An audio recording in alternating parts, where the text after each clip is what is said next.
Let us pray. Lord of all, bless those who have been given great responsibility with great compassion for all people who will be affected by their decisions, with great wisdom to see beyond what is merely in the short term, with great courage to do what is right even when it is difficult, and with the gift of grace, love, and justice, which carries us all when we put our trust and faith in you. We pray your blessing upon each one of us as we seek to do your will this day, that our words may be pleasing to your sight, our works be pleasing to your sight, through Jesus Christ our Lord. Amen. Say the Lord's Prayer. Our Father, who art in heaven, hallowed be thy name, thy kingdom come. Thy will be done on earth as it is in heaven. Give us this day our daily bread, and forgive us our trespasses, as we forgive those that trespass against us. And lead us not into temptation, but deliver us from evil. For thine is the kingdom, the power, and the glory, forever and ever. Amen.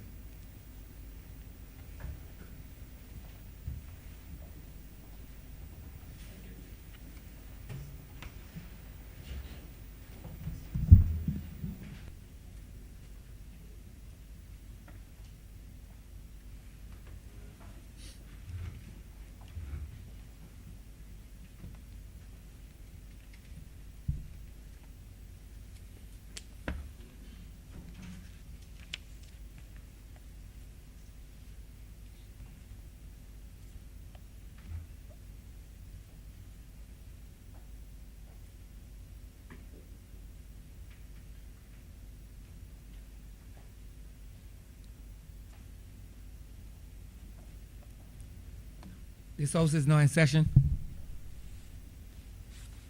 Minutes for the meeting held on Tuesday, June 22nd, 2021 to be confirmed. Mr. Speaker, I beg to move that the aforesaid minutes be confirmed. Question is that the aforementioned minutes be confirmed. All those honorable members in favor, please say aye. Aye. Those against, please say no. Me think the ayes have it. The aforementioned minutes are hereby confirmed. Announcements by Your Honor, the Speaker. Messages from Her Excellency the Governor General, petitions, papers, government notices, private members' notices, notices of questions, reports from select committees, first readings of bills. Mr. Speaker, I beg to Honorable move Leader, Government Business. first reading of the Needham's Point Holdings Limited Exchange and Issue of Bonds Bill 2021. Second, please. Question is that the aforementioned bill be read the first time. All those honorable members in favor, please say aye. Aye. Those against, please say no. Me think the ayes have it.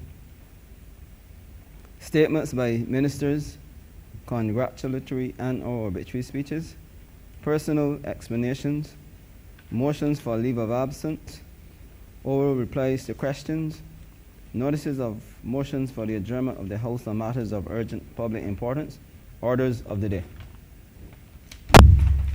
Mr. Speaker, I beg to move the suspension of standing orders 6, 16, 18, 20, 42, subsection 5, 43, and 44 for the remainder of today's sitting. The question is that the aforementioned standing orders be suspended for the remainder of the day's sitting. All those honorable members in favor, please say aye. Those against, please say no. Me think the ayes have it. The aforementioned standing orders are hereby suspended for the remainder of the day's sitting. Yes, sir. Government business is now the order of the day. Order number 2, in the name of the Honourable Minister of Energy, Small Business and Entrepreneurship, to move the second reading of the Control of Inefficient Lighting Bill 2021. Honourable Member for St. James Central. Mr. Speaker, sir, I begin by making the observation that electricity generation in Barbados is almost entirely dependent on imported fossil fuels and accounts for at least 50% of the country's fuel imports. And that, Mr. Speaker, perhaps as far back as 2010, an analysis of this sector was done by the International Monetary Fund. And they recognize that oil imports represented 7.5% of the country's gross domestic product. So it stands to reason, therefore, Mr. Speaker, sir, that the issue of our efficient management of the energy we consume is very critical to the Barbados economy, and by extension to the well-being of the average Barbadian consumer, and obviously the operations and the cost of operations of all businesses in Barbados. We are here today, sir, to take a very important step that, quite frankly, because it is a very simple bill, quite frankly, sir, should have been dealt with a long time ago under the last administration. So in a real sense, we are tidying up, yet again, the failings of the past administration and dealing with the consequences of the fallout of the negligence of that administration. The control of inefficient lighting, sir, is now before this House in the form of a bill, and it is drafted to provide for the phased elimination of and the phased removal from sale of inefficient electrical lamps in Barbados. Now, there are a number of reasons why we need to do this, sir, and as I indicated to you before, quite frankly, we should have been here a long time ago. First of all, we are talking about the phased removal or elimination from the use and sale of inefficient electrical lamps, and they really are the incandescent bulbs. You would know, sir, the pear-shaped bulb that you are accustomed screwing in, or if you prefer, using by way of bayonet at your, well, I don't know if you use it at your residence, but certainly as a little boy, you and I would have been very familiar with those bulbs. And the incandescent bulbs, sir, that we grew up with would have existed for the last 145 odd years. These bulbs are notoriously inefficient because they waste most of the energy that they generate by producing heat. And so therefore, Mr. Speaker, sir, there have been a number of efforts around the world to find successor types of technology for these inefficient bulbs. We have, for example, sir, the CFL or compact fluorescent lamp, which would be the first generation, and that lifespan of that bulb, sir, is more effective in that it lasts approximately 3 times longer than would have the incandescent bulb on average. In more recent times, we've come to use the LED, which is the light-emitting diode bulb, and that is said to have a lifespan, which is perhaps as much as 25 years longer than the old-fashioned incandescent bulb would have given.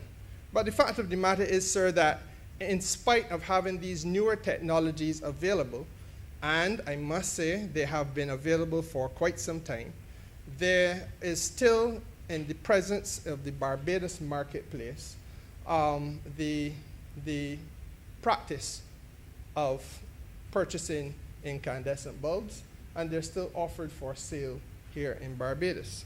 And the policy really is to phase out the availability of these bulbs because, as I said, they are extremely inefficient, and to do so in a way that is manageable, that does not immediately impact on consumers. So we're very sensitive to the reality of the time.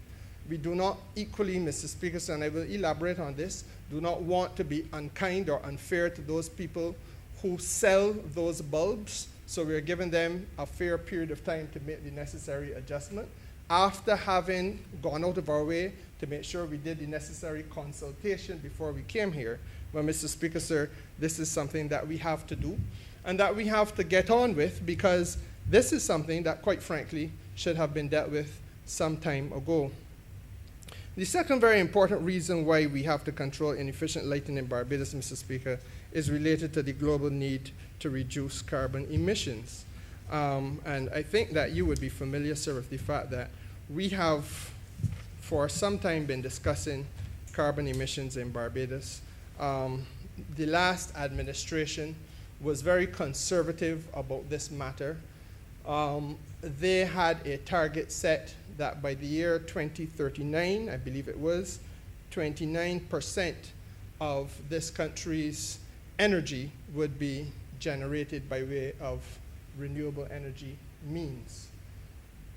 I want to say that again, that by the year 2039, we would be looking at 29% of our energy being generated by renewable energy means. And Mr. Speaker, sir, obviously we are looking at two trains of development. One is the efficient use of energy, which is the replacement of the bulbs so that we have efficient lighting and efficient energy bulbs in our homes, in our places of business, in all of the commercial and industrial areas of Barbados' activity. But at the same time, sir, we also are looking at going into renewable energy.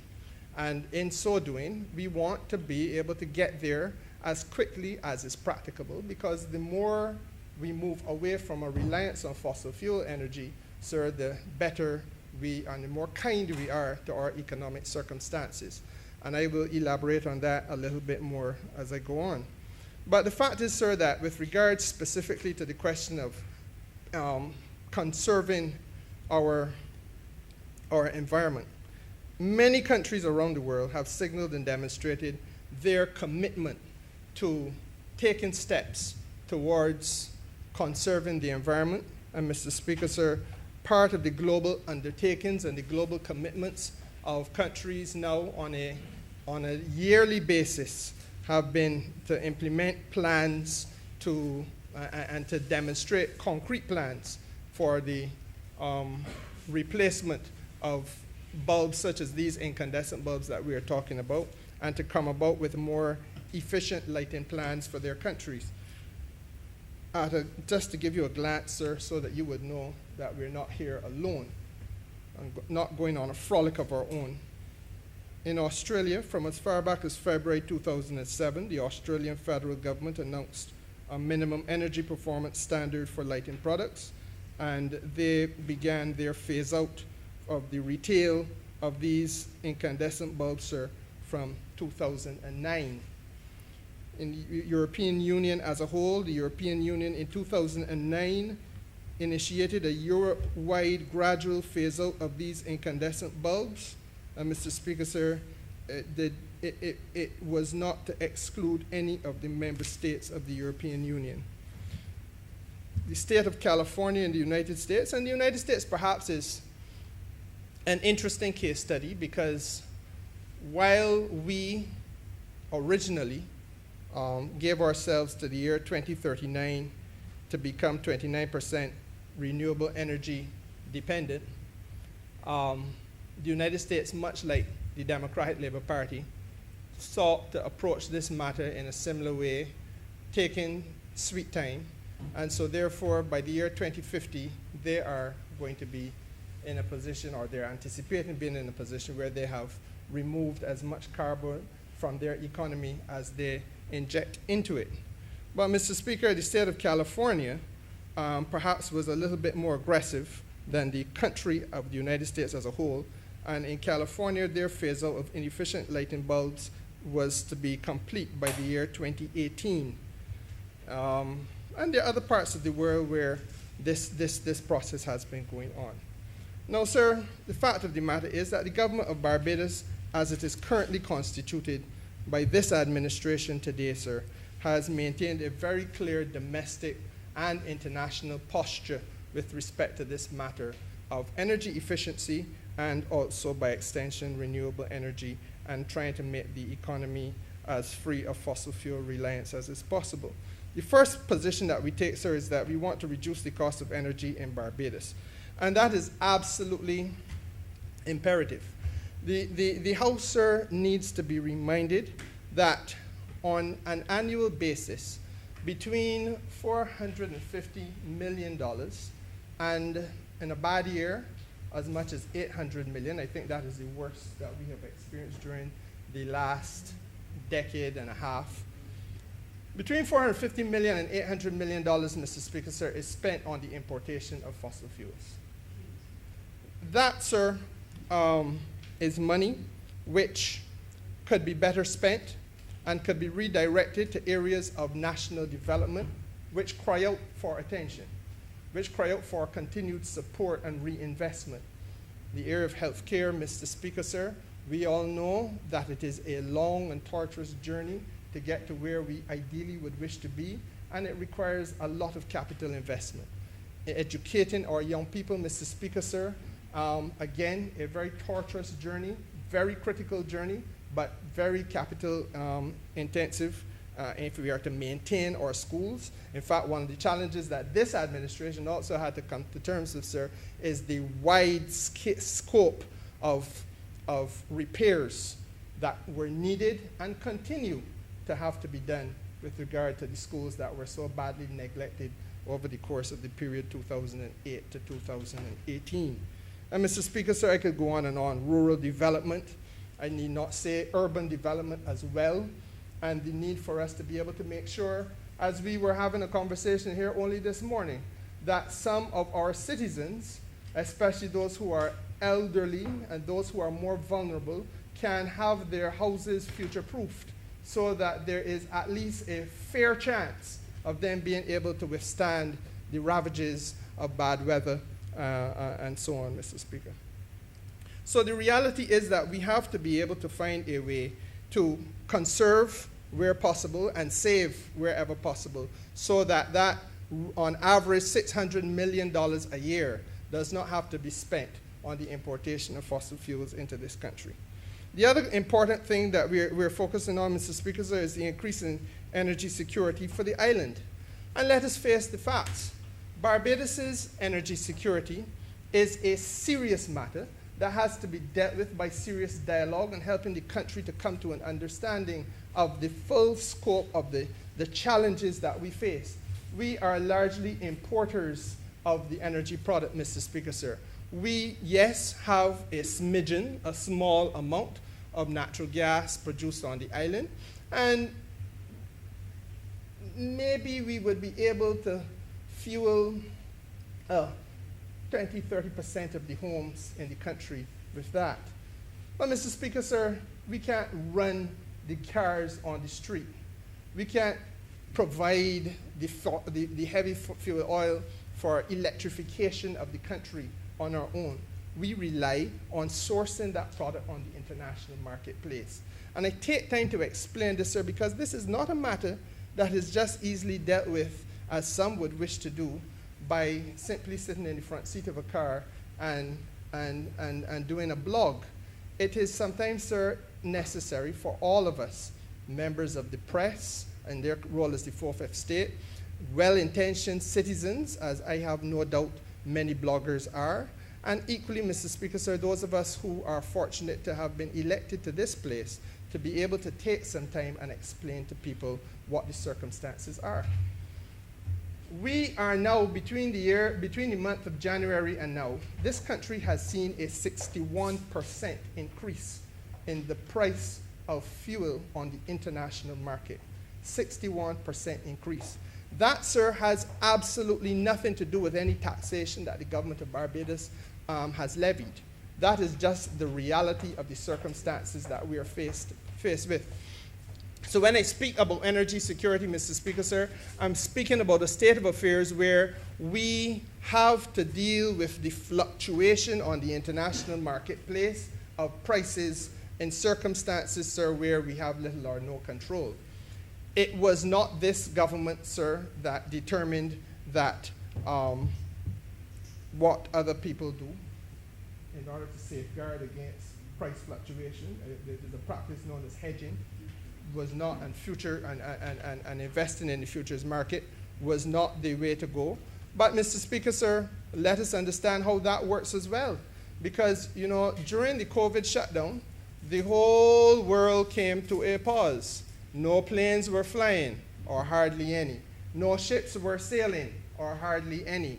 No cars were traveling along the major highways of the world, not even in Barbados, Mr. Speaker, sir. And so therefore, there was no demand for oil.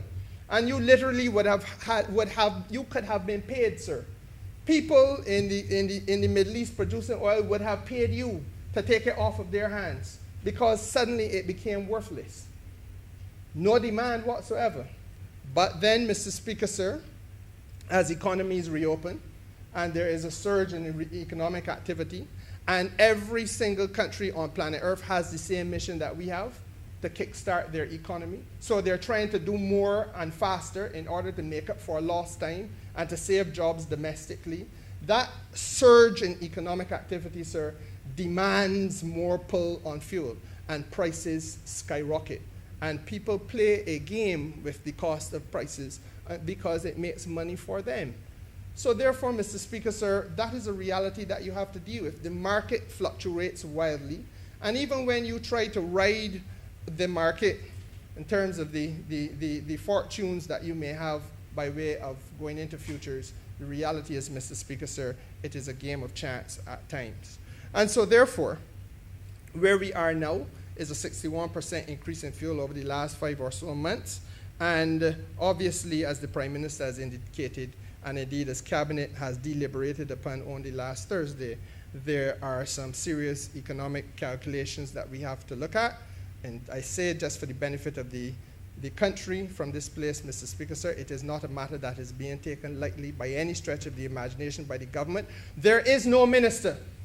There is no minister, contrary to what those people who spend a lot of wasted time on social media say. There is no minister who can go to a pump in Barbados and say, fill my tank, and don't pull his pocket personally. All of us, Mr. Speaker, sir, drive our own motor cars. I may speak with the exception of the Prime Minister of Barbados, but that is a solitary situation. And I don't think anybody would want to detract from at least that office having some benefit. But all of us, Mr. Speaker, sir, are consumers in the same way that our constituents are. We are not shielded in any way. The leader of the opposition is not shielded in any way. We're all in this boat together. And therefore, sir, it is a matter that requires the fullest consideration and the most careful analysis of how we treat to these matters.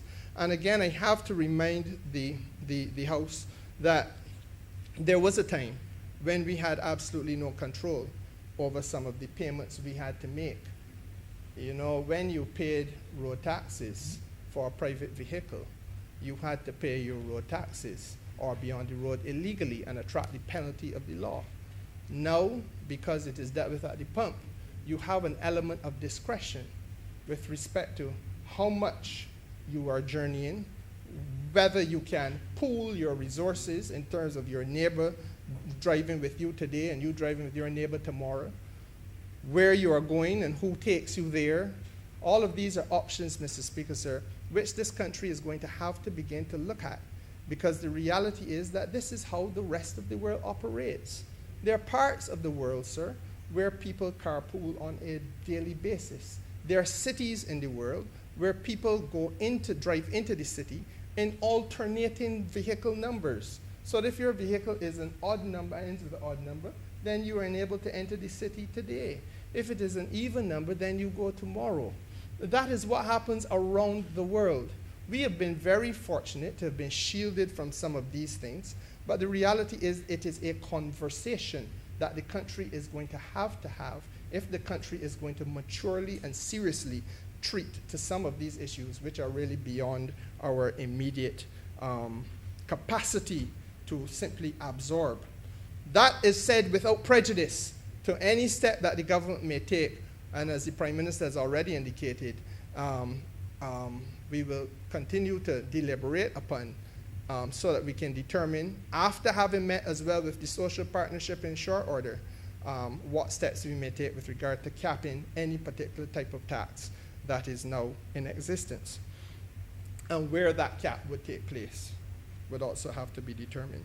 Now, Mr. Speaker, sir, the other concern we obviously have is to mitigate the negative effect of the energy consumption on local and global environment, which is really the reduction of our footprint. And I believe that I started to treat to that a little bit earlier. And so therefore, sir, we have come to a point where we are now going to pursue the course of action outlined in this particular piece of legislation. The National Energy Policy was laid in this House in May, I think it was, of 2019, by the Honourable Member for Christchurch East, And, Mr. Speaker, sir, it has as its second goal the objective of ensuring energy security and energy affordability via consumption and production occurring with maximum level of efficiency wherever possible.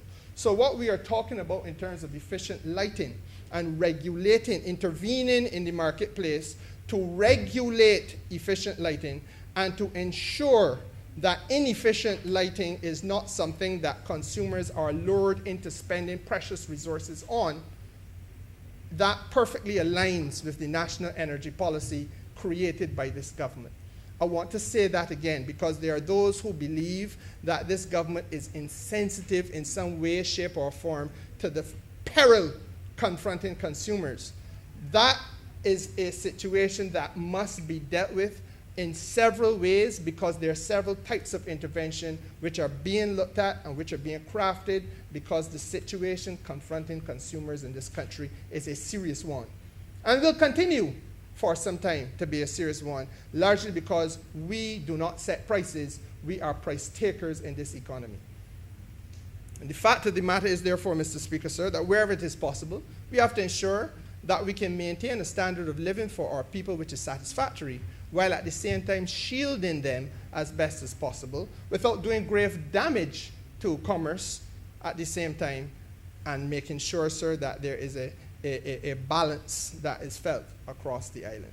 Now, sir, it therefore means that, as I said, the question of maximum level of efficiency is the issue before us today, and specifically with regard to this bill. Now, the House needs to be made aware, sir, that it was in 2011 that a study was done by a company, a firm, a consultancy firm, and I have it here, called Castalia Strategic Advisors. A phase-out plan for energy-efficient lighting in Barbados. Government of Barbados, 2nd of September 2011, sir. And that study informed the government of the day that they ought to take seriously the issue of cost to residential and commercial customers, and that the country as a whole could be saved as much as 33% of its energy cost if it were to move to efficient lighting. That was made apparent in 2011, Mr. Speaker, sir. The clear understanding, therefore, was that by eliminating inefficient energy expenditure and terminating the imports of inefficient light bulbs and terminating the sale and use of inefficient light bulbs, you would be trimming the energy costs for the entire economy by 1/3. That was a clear understanding. Now, Mr. Speaker, sir, this government, of which we are now part, came to office in 2018. And I know that there are those who would wish that we were so gifted that we were able to do that which mortal man elsewhere is unable to achieve, and that we would be able, Mr. Speaker, sir, at the stroke of a pen, in spite of a pandemic, in spite of all of the corrective actions that have to be taken in so many, almost every sector and department of this country's administrative affairs, that we could have dealt with this immediately too. I won't come to that because I seek no quarter in this particular matter and ask for none. The fact of the matter is, sir, that in 2011, if the full story is to be told, a phase-out plan was submitted to the Cabinet of Barbados by the Ministry of Energy, or rather the Division of Energy and Telecommunications as it then was, which, interestingly enough, in 2011, was located, you guessed it, in the office of the Prime Minister, no less. And so therefore, that office took to Cabinet a paper requesting Cabinet's blessing and imprimatur so that we would be in a position to have a phase-out of inefficient lighting for Barbados. Cabinet gave its blessing in 2011, in September of 2011. I think it's September 15th. And Mr. Speaker, sir, no reason has been given as to why the Division of Energy and Telecommunications, located, as I say, in the Prime Minister's office, no less at that time, did not follow through on the command of the Cabinet. But the fact is, sir, that in spite of the blessing of Cabinet being given, nothing was done, which is what causes me to be here today in order to do that which Cabinet in 2011 mandated to be done, or ought to be done, in the interest of saving the economy of the country, a sum of money which may, on average, if you look at the way the figures would go, if you have 6 years of inaction between 2011 and 2018, and you're saying that you would have, on average, a spend of $600 million on energy costs, and that electricity runs at about 50% of the country's energy costs, it would mean, sir, that you would be costing the country, by doing nothing, approximately $100 million a year. So that, sir, $600 million later, that's the cost of the ineptitude of the last administration. The Honourable Member for Christchurch West had to take this country on a journey into the squandermania that took place, Mr. Speaker, sir, in the Ministry of the Environment, I believe it was at that time, where they left bobcats, and they left trucks, and they left other pieces of heavy equipment, sir, all costing the country money, but left it to waste, to ruin, to run, to rot. The Honourable Member's calculations were that it might have costed us about $5 million in losses. Today, sir, I can point you to 600 million more squandered. And these people who, sir, would have their new generation, and I have no doubt some of the old, who continue to hide behind the scenes and operate like master puppeteers, dangling the puppet from their string, waiting for an opportunity once again to be at the buffet table as they see government. These people, sir, will come knocking on your constituents' doors, Mr. Speaker, sir. They will come about having the temerity and the audacity to come and knock on your door in broad daylight and say, give the Democratic Labour Party a chance. A chance to do what? There has been, Mr. Speaker, sir, there has been no humility about these matters. You know, I recall as I speak, sir, the book of Chronicles where they say, sir, that you have to humble yourself, pray, and turn from your wicked ways, and then the Lord will forgive you and heal your land. But their land can't be healed, Mr. Speaker, sir, if they show no forgiveness and humility. Or there's no penitence. And when they come at the door of your constituents, you must tell them, sir, as I tell mine. Remind them in the language of Proverbs, go to the ant, thou sluggard, consider her ways and be wise. There was no industry in that administration. So how can you justify, sir, that in 2011 September, Cabinet issues a command that you are to take action in order to save an economy, what could be the equivalent of $100 to $200 million a year? And I'm going to be conservative in my estimation and go with $100 million. It can't be less.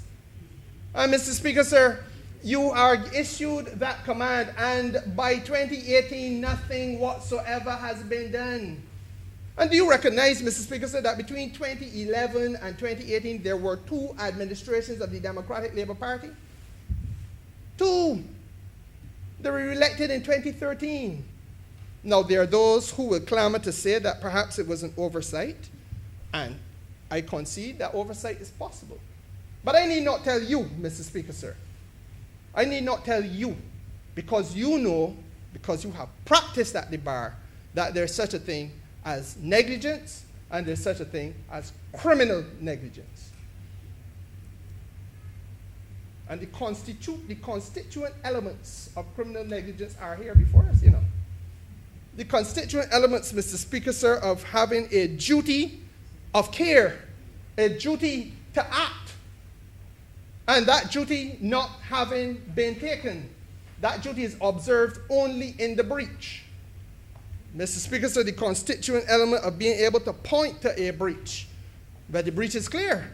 Since 2011, Cabinet instructed that something be done, that the Division of Energy in the Prime Minister of Barbados' office at the time take certain steps to make sure that there was a phase-out plan for inefficient lighting, to come and do exactly what we are doing here now, Mr. Speaker, sir. And they didn't do nothing about it. Cost every taxpayer, every business house, every industry operator in Barbados a loss of money. That takes you into the third constituent element, sir, the causation. They caused them to lose money. And the last of the elements will be the damage, the sums of money lost. This country has been humbled by the recklessness of the last administration, Mr. Speaker, sir. And these people who see this as a game feel it is fit and proper not to offer the country any explanation on these matters. Not a fella who is seeking office in George Street come August has uttered a word of explanation. Indeed, one of them subsequently was a minister responsible for the same area that the Honourable Member for Christchurch West pointed the country to and the $5 million squandered. Not a word offered by way of explanation or justification if he felt so strongly about it. And you will hear nothing about this either, Mr. Speaker, sir. You will hear nothing about this. But it is good to run about and say, look, see me here, I want to vote. And this is where it goes horribly wrong. And that's what causes my heart to bleed when I see people who should know better giving them succor. Because, Mr. Speaker, sir, we continue as a country to be imperiled by the willful disregard and the under-accomplishment of the last administration.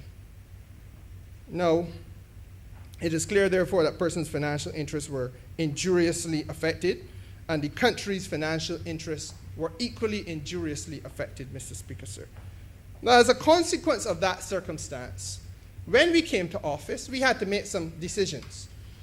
And I want to account for the time spent between coming to office and now, because I know I will hear that, and I seek no quarter in this matter. When once it had been drawn to the attention of the former minister responsible for energy, Honourable Member for Christchurch East, Mr. Speaker, sir, came to the Cabinet of Barbados and did the right thing, drew it to the attention of the Cabinet that there had been wanton disregard of a previous Cabinet decision which carried with it substantial financial losses as a consequence of the disregard to the country, to the taxpayers, to the consumers, to the business people in Barbados, all of whom must use electricity, and all of whom had been, during that last period of time, substantially underutilizing energy-efficient lighting. Cabinet determined then, sir, that we have to go back to the Chamber of Commerce because a lot of time had passed. We're talking about 6-7 years later. A lot of time had passed.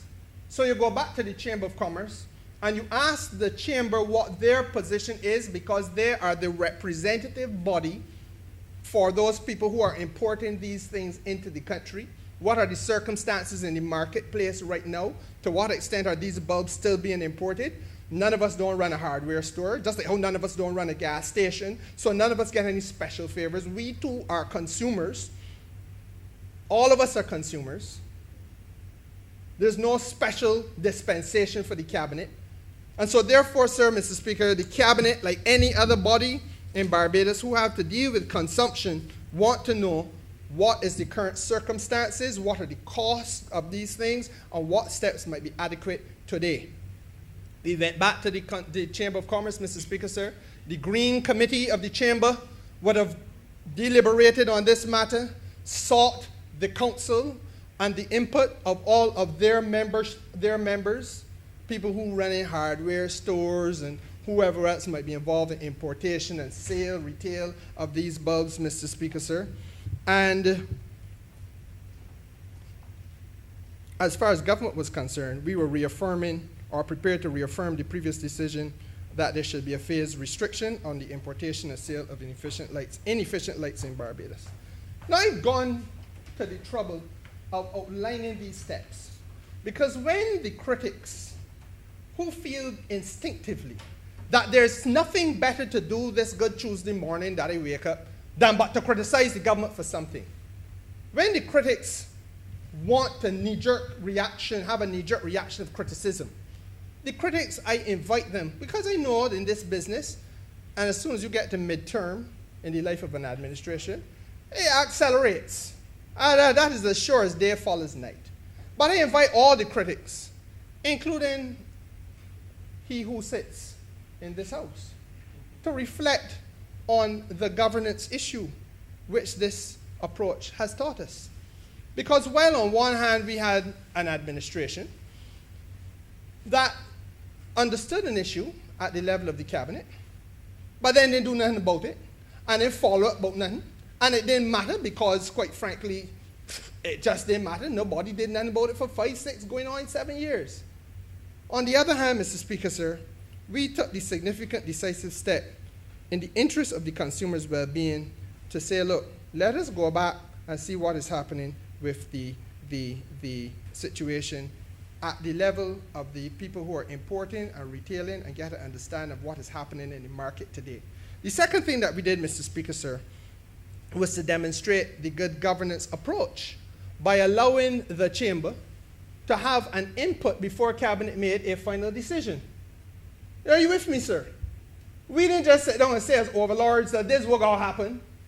We went and did the assessment. So I can stand here and say, and it is a shameful thing for a minister in Barbados to have to say, that in spite of the cabinet of Barbados giving a decision in 2011 and then doing nothing about it, that the people of this country, in their wisdom and in their better judgment, started as a market to move away from the incandescent bulb, Mr. Speaker, sir, to move away and to find alternative forms of efficient lighting. They used their good judgment because their government had failed them. And this, sir, perhaps is the story to be told, that consumerism is not about the fanfare and the spotlight for 2 minutes. Whether you are on a radio blurb or a WhatsApp blog or some other social media platform, it is about structure and organization in the wider interests of the common good of the country. I, as a minister, sir, salute the people of the country for having taken conscious steps to avail themselves of more efficient lighting, even despite the fact that the government that they elected turned a blind eye and a deaf ear in their direction. Now, Mr. Speaker, where are we now then? We felt, as I said, that in view of the fact that 7 years had elapsed, we had to consult with the chamber, and we did so, and the chamber came back and they indicated that as far as they were concerned, it was still an issue, but it was an issue that the market had started to respond to by its own volition. They noted, however, and this is where Cabinet got the benefit of the consultation, they noted, however, that there are still some areas where you cannot get the equivalent or the energy efficient equivalent of an incandescent bulb. So as much as the world is making these grand proclamations of moving, and I tell you about the European Union, Mr. Speaker, sir, I have treated you to an understanding of what happened in Australia, the state of California, other places. The reality is that they're the people who are industrially producing these bulbs. But they themselves have not yet reached the stage where they can have an energy efficient equivalent of the incandescent bulb in some types of commodity. So that, for example, sir, ovens are produced and you pull the oven door and it has in the incandescent bulb. I do not know why it don't have an LED. I will never make an oven in my life or design one. But the reality is, Mr. Speaker, sir, we are told it is impossible to find one in this country, and none are imported. So therefore, that ain't working. Mr. Speaker, sir, equally the refrigerator, same principle applies. And the lights on the runway at the airport, same principle applies. So therefore, Mr. Speaker, the Cabinet, having benefited from consultation with the Chamber of Commerce on this matter, had then to draft the legislation in such a way that it granted exemptions so that we could not have an across-the-board policy. As strongly as I feel that there should be no inefficient light bulbs brought into Barbados, sir, you still had to make the exemptions in the interest of good governance and proper governance and the well-being of the people. Otherwise, the same people who we seek to protect will be the people who we will be humbugging inadvertently, because all of a sudden, a new stove will be impossible to source. A refrigerator, impossible to source. And what kind of foolish people these will be that we elect. That is what it's about. And this again, Mr. Speaker, so I take my time to go through it because I want the critics to understand that this is not a business where you wake up a morning and you look next door and you say, I didn't really like being around my neighbor, or I vex with people in my house. Let me find something better to do with my life. And so I'm going to find a constituency to foist my offensive self upon, and I am going to go into politics. Because the boy don't send a call you. You're going into politics. Not knowing head nor tail of what it is you're going to do. But walk about, criticize, confuse, create pandemonium in the people's place. This is what it has unfortunately dissolved into. And it has to be bigger than that. It is about national development and national interests.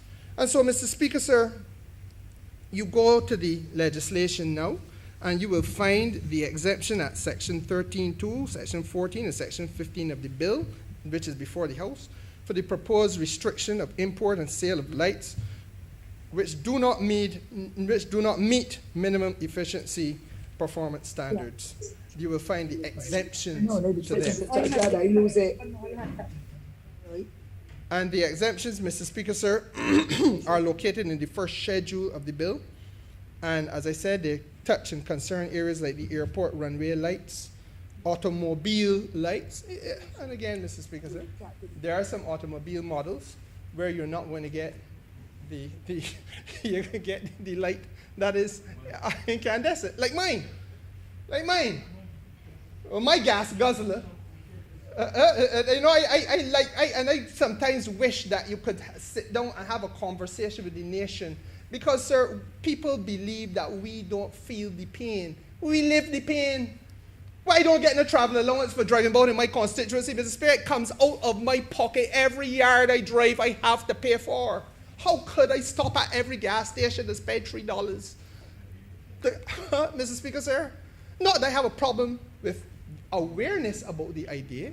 I have to have, Mr. Speaker, sir, a relationship with the reality surrounding the idea. Because I drive about like everybody else and pay for it like every member on this front bench pays for it, sir, and the back bench too, and the leader of the opposition too. And Mr. Speaker, sir, whether you're talking about laboratory equipment, I mean, in the middle of COVID, lab working night and day, 24 hours a day. But there are pieces of equipment, sensitive pieces of equipment in that lab where you cannot get an energy efficient bulb. What are you going to do? What are you going to do? You're going to compromise the function of the lab? So therefore, the legislation had to be crafted in such a way. And I thank the Chamber of Commerce from this place, sir, for giving us the guidance. And I have to also thank the Cabinet for being sufficiently sensitive that we took our time in a measured and meaningful way, though, to make sure that we got this right, so that we could come here without creating unintentional harm and making a bad situation worse for people. And so the exemptions, Mr. Speaker, sir, range from airport runway lights, automobile lights, freezers, stoves, laboratory equipment, medical equipment, good Lord, I said stove lighting, And I don't need to go through it all, sir. They are there in the bill. Now, the restriction on imports and the restriction on sales are scheduled. And this is an important point, sir, because the minimum efficiency performance standard is set for Barbados by the Barbados National Standards Institute.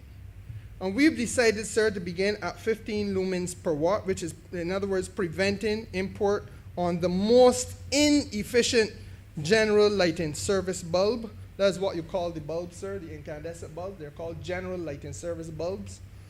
And we begin with the most inefficient of them, phasing them out of the market altogether and permitting imports to continue on those which are a little bit more efficient.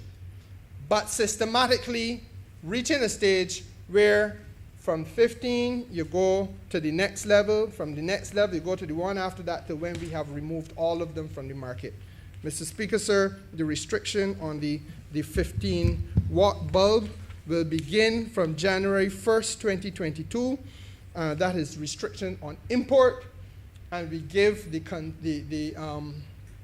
business people the benefit of from today, which is the 29th of May, until, sir, the 30th... June, sir. Sorry, 20th of June. Until the 30th of June, 2022, when they will no longer be able to sell. So that we don't have to go through the national turmoil and the wringing of hands and gnashing of teeth like what we did with the plastic bags, sir. Everybody is put on notice and has had the benefit for, in terms of those who sell, of 1 year, a full year, to put your house in order so that you will no longer be importing those 15 watt incandescent bulbs. With regard to the energy, the minimum efficiency performance standard of 25 watts, 25 lumens per watt, or what we call a 25 watt bulb, bayonet or screw, then, Mr. Speaker, sir, the import restriction will begin in July 1st, 2022. You will not be able to import it from that time, and to deal with your stock, you will not be able to sell after the 31st of December 2022. So the sale restriction begins on the 31st of December 2022. Going up to the next level, you have the 40 watt bulb, what is properly called a 40 lumens per watt. We call it a 40 watt bulb, bayonet or screw. And Mr. Speaker, sir, the import restriction on that will be January 1st, 2023. The restriction on sale will be June 30th, 2023. And the 55 lumens per watt, Mr. Speaker, sir, July 1st, 2023 will be the import restriction date, and December 31st, 2023 will be the sale restriction date. I think, sir, that I've established that there's tremendous justification in terms of the the economic value of this bill, and in terms, sir, of the consumer interests related to this bill, and therefore what we as a government recognize can be realized is being brought to this House to ask for the House's approval. I would want to hope, Mr. Speaker, sir, that we get that approval without any challenge from any quarter. The reality is, Mr. Speaker, sir, that as minister, and I've shared this with my colleagues, I can understand that they are very vulnerable households, and I can understand that if we are not completely overtaken by market forces, because I believe, sir, that the LED bulbs in terms of price become more and more attractive as time goes by. But there may still be a case to be made in 2023. I can't stand here and say yes or no. But there may still be a case to be made where you have vulnerable households, low-income households, which may need to benefit from targeted programs of financial assistance. Then that can happen. It will be no excuse to the passage of this bill, sir, and could not have been an escape route for the Democratic Labour Party, because in the same 2011, sir, the Inter-American Development Bank approached all of the countries in the Caribbean in order to start to promote this discussion of energy efficient lighting, and made available free lights to residential customers. And in fact, free lights to residential customers of the Barbados Light and Power took place in 2011 as part of the sensitization campaign. If it is necessary, sir, we can so structure an approach to targeted approach to low-income households, yet again, if that becomes necessary. But what is inescapable, and in my view, sir, something that we cannot compromise on, and you have to be strong enough in this business to be able to say what you believe in.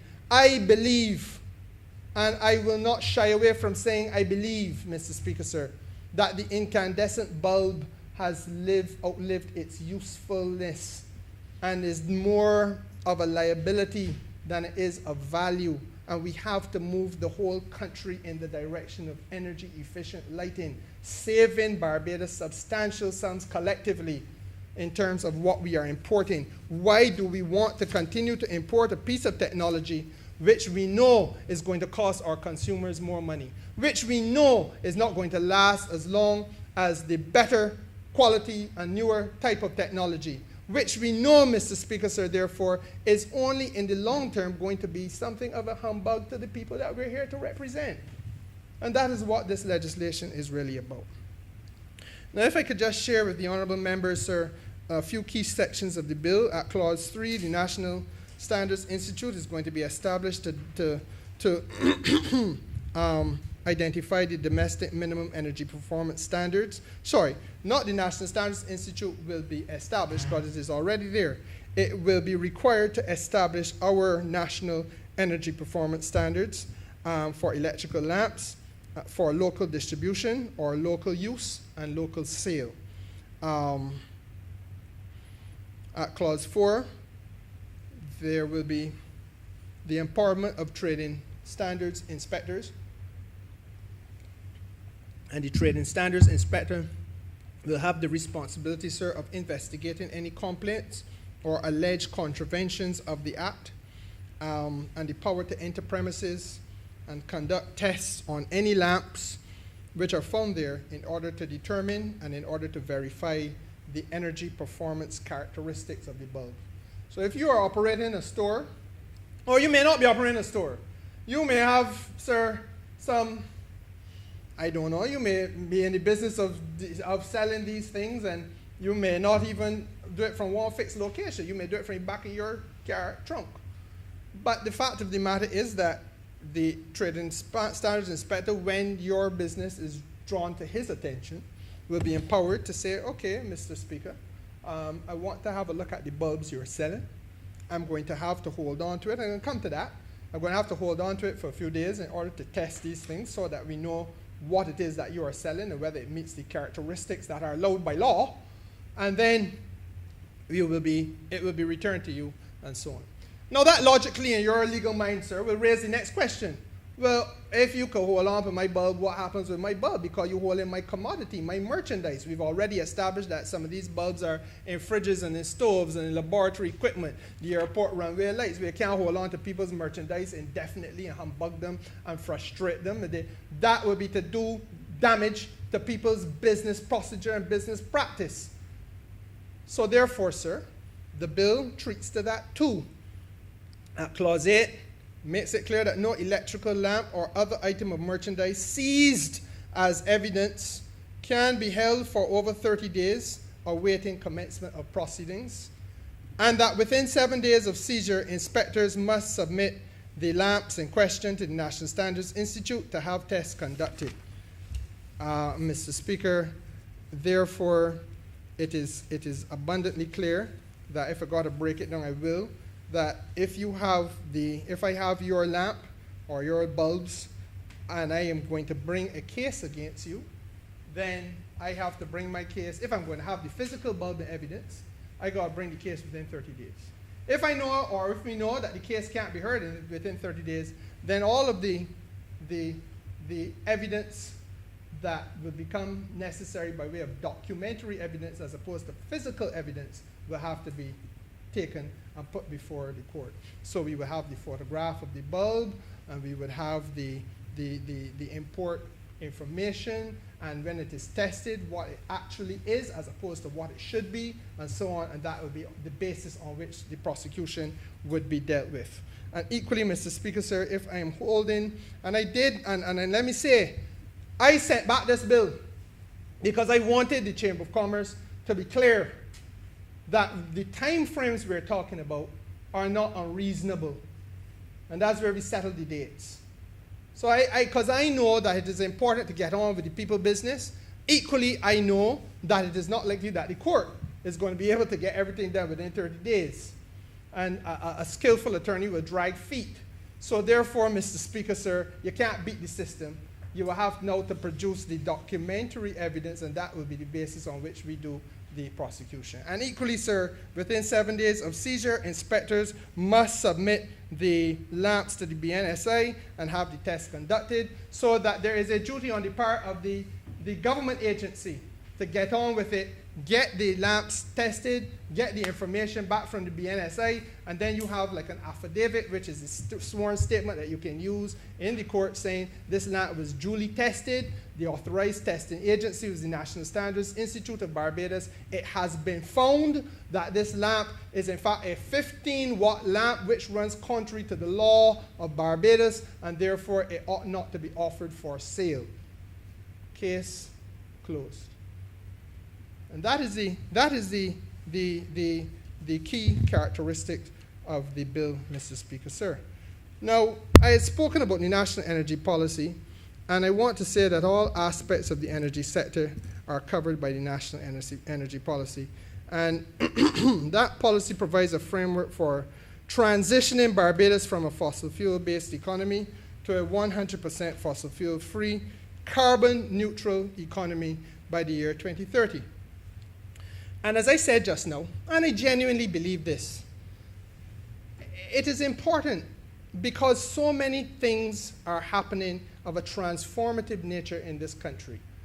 It is important that we take time, I think, to let the people we represent come to a full understanding and a mature appreciation of what it is that is happening in their economy and society, and how their interests are being protected, in some cases affected, and how their interests are being advanced by this government. If we don't take that time, then we do an injustice not only to ourselves, but we do an injustice to them.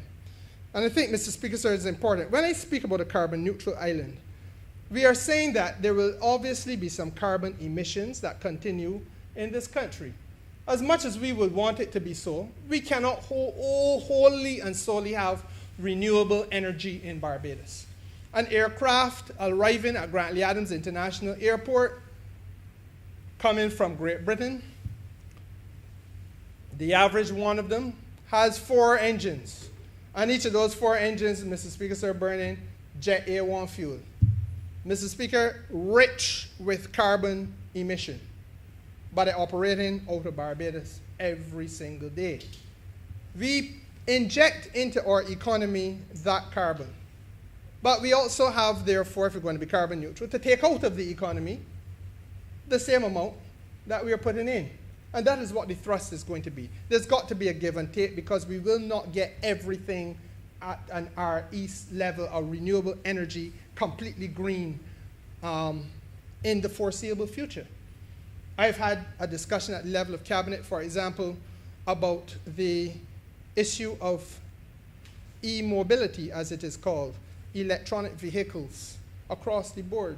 The fact of the matter is, Mr. Speaker, sir, with the best wishes in the world, you're not going to find a Caterpillar or a big tractor that is electronic. There is one which is a prototype now, but they're looking at it and testing it, but it don't exist in Barbados. It is not for sale anywhere. It is a prototype. The reality is, therefore, that as time progresses, it is expected that we will get improvements on the technology. But we have been very ambitious. And we've been ambitious for the very simple reason that this little island must once again lead and be seen to take charge. And that this little island sits, in fact, we in the Caribbean all sit on the forefront of climate change. And nobody is going to take us seriously if we do not make the world understand that a hurricane coming in our direction in this region can destroy 4 or 5 economies and wipe them out in the space of 3-4 hours of climatic event activity, you are 10, 15 years behind where you were at the time the hurricane came. Until people live it, they don't understand it. Because it is quite possible for a hurricane to arrive in Miami, and when it go along about it business, Mr. Speaker, sir, the people that drove up to South Carolina, and the people that drove across to Alabama to seek little shelter, drive back in, and some palm trees have fallen, some businesses have been shuttered, etc., but their economy is not similarly affected. The small island development scale is completely different. And they don't get that which we experience, or in many cases don't get. They're starting to understand it better now. So we've got to lead by example. And that is what was so unfortunate about the Democratic Labour parties. And I don't go back there just for the sake of going back there. The truth is that there are those people out there who don't want to hear me or any of you in this house, Mr. Speaker, sir, speak about the Democratic Labour Party at all.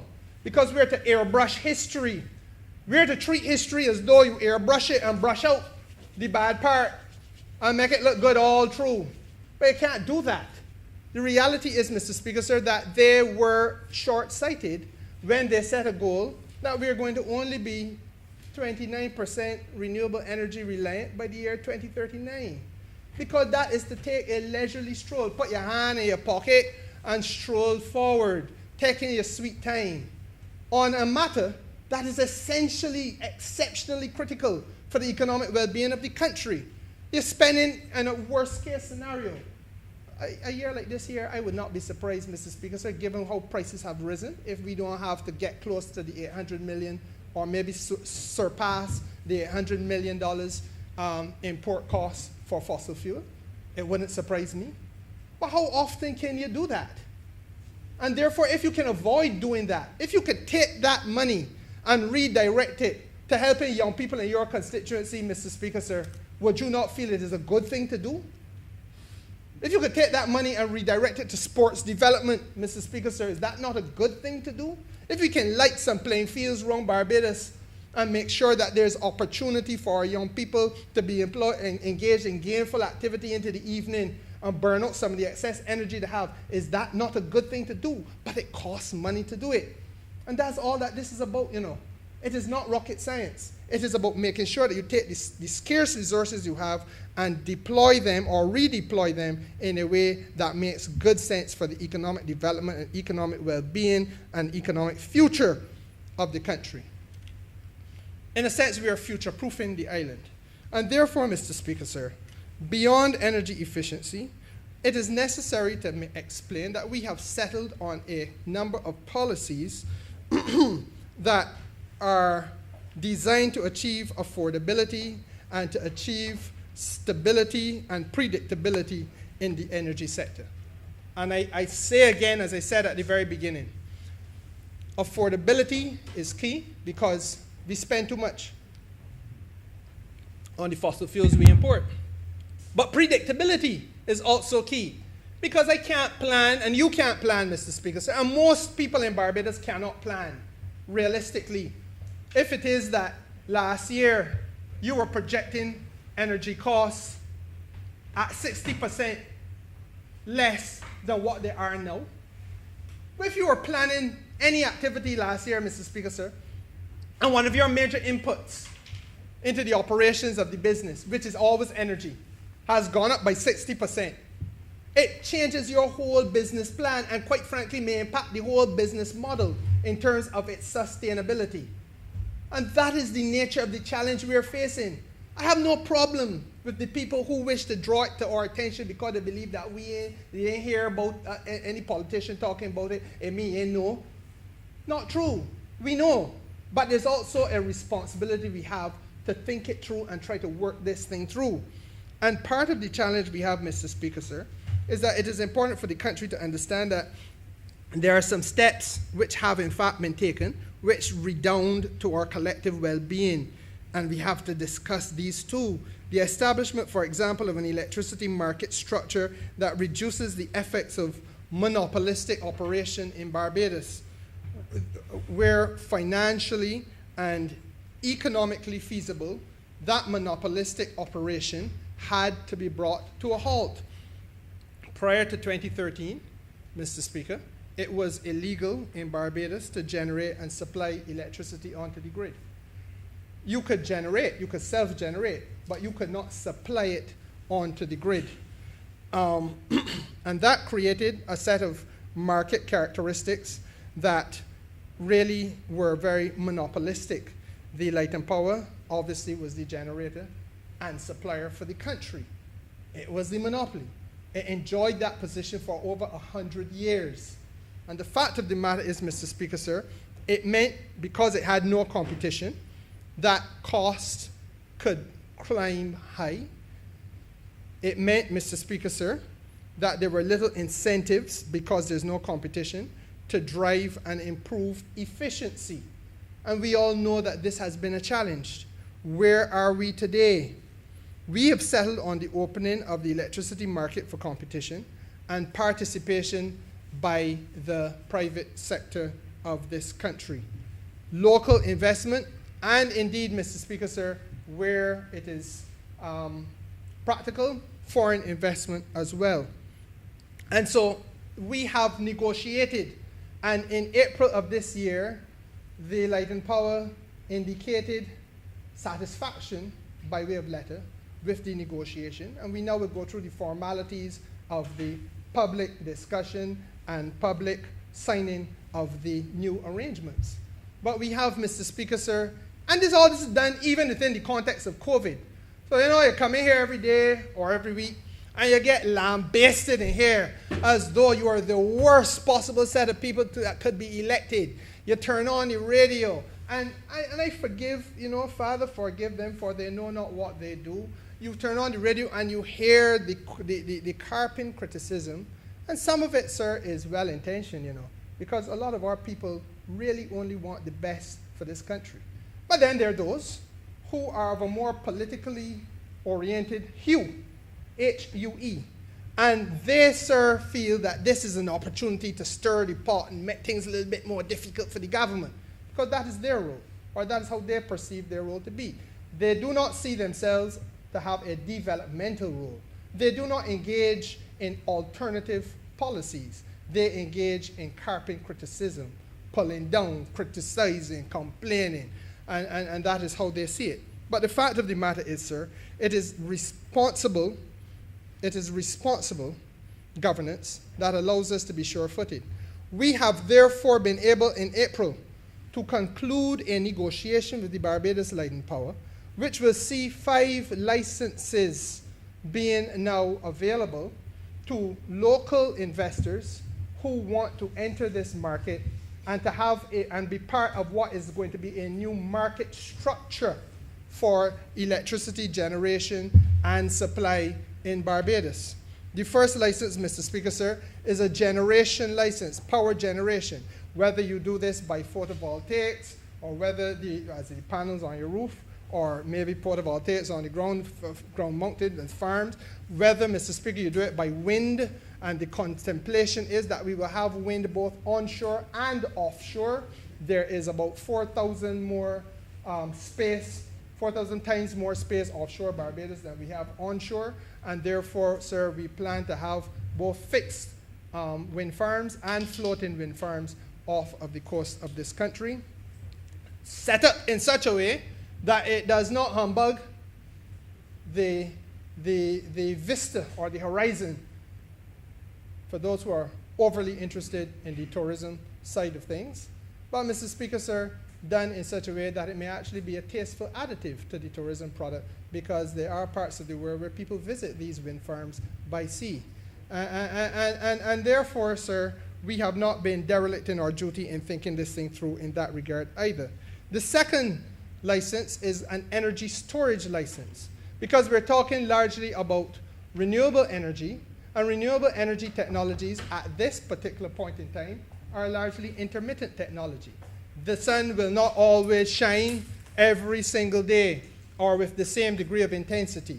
And Mr. Speaker, sir, therefore, there has to be a way of capturing that power that you generate for the first 5 or 6 hours of a day, when you're actually getting the best of your sun if you're using photovoltaic. And Mr. Speaker, sir, and you capture that and then you sell it back into the grid. We are also cognizant of the fact that there has, and this is really where the Fair Trade Commission now is doing its work, because they have to set the appropriate tariff for energy storage. But we are cognizant of the fact that what we do not want is energy arbitrage, where people will just simply generate, store with a view to selling at the time when the highest price is available. That is not what we're interested in, and that's what we have to guard against, because there are those people who would seek to humbug a whole country in order to profiteer personally and privately, and that cannot be allowed. Equally, Mr. Speaker, sir, there's a transmission and distribution license, transmission, distribution, and sales license, which has been negotiated, and that will see and that's basically about the transmission lines, and we all see them every day above ground. One of the things that we are also doing, frankly, is marrying our energy efficiency effort with our physical development effort in the context of resilience. I heard the leader of the House speaking on Friday and talking about resilience being part of the school curricula, so that our young people understand what we mean when we speak in the language of resilience. It is part of now the thinking in education as well. Therefore, if you drive along Highway 1 now, Mr. Speaker, sir, in large measure it's substantially improved. Not finished yet by any stretch of the imagination, but I feel proud to have been the parliamentary representative who is first in Barbados to be able to say to his constituents, well, you're now in a position where your overhead cables can be put underground right across the length of that coast. And Mr. Speaker, sir, it means that when the hurricane come, you don't have to worry about the lights going off. You don't have to worry, sir, about losing the pole, come fall down on your house. You don't have to worry about the wires in the water that you can't see and people getting electrocuted. All of these are risks that are confronted day by day in small island states across this Caribbean, and indeed in parts of continental United States of America. And this Barbados Labour Party, sir, at great cost and with great effort, have been able to start the process of future-proofing. That's part of what this is about. And Mr. Speaker, sir, equally, the other license is about dispatch, which is really operating the system of moving power from point to point across the island. Those 5 licenses will be, for administrative purposes, treated as 3. So you have generation and energy storage as 1, transmission, distribution, and sales as 2, and dispatch, Mr. Speaker, sir, as the 3rd. And it is essentially important to understand that the establishment of that market structure will be characterized by maximum participation of local entrepreneurs and international partners. And it will be done via long-term agreements, which will be called power purchase agreements, and with independent power producers, between independent power producers and the utility. Just so that everybody understands, you will have the independent power producer being competitive in the production of the generation and storage of electricity. That is area where anybody can get in and compete. And then there will be the grid network side, where you will have transmission and you will have distribution, and that will be done by the utility. Utility purchasing that power that you provide. And so therefore we have moved from a monopoly, as the economists would say, to a monopsony, where you have a single purchaser. Now, Mr. Speaker, sir, generation and storage at amounts over those which are prescribed in the feed-in tariff will be subjected to a competitive procurement. And you must recognize that we are looking at the possibility of having large-scale investment, for example, at sea. There are no big lot of people clamoring to go 10 miles out to sea and establish a fixed foundation at the bottom in order to make sure that you can put wind farm on the water surface. Those types of investments may run into substantial scale, several $100 million. And therefore, sir, it is important to have a competitive procurement so that if somebody is interested in that, then we say to them, well, let's see what other people are interested in doing. And sharpen the pencil. Don't come in the fat. Let us make it as tight as possible, because ultimately that is where the people of the country are benefiting. We want to make sure that it is competitively procured, because if you have to compete, chances are you're looking to profiteer as much as you are trying to make sure you give a realistic cost option to the country. And that is where we are at, Mr. Speaker, sir.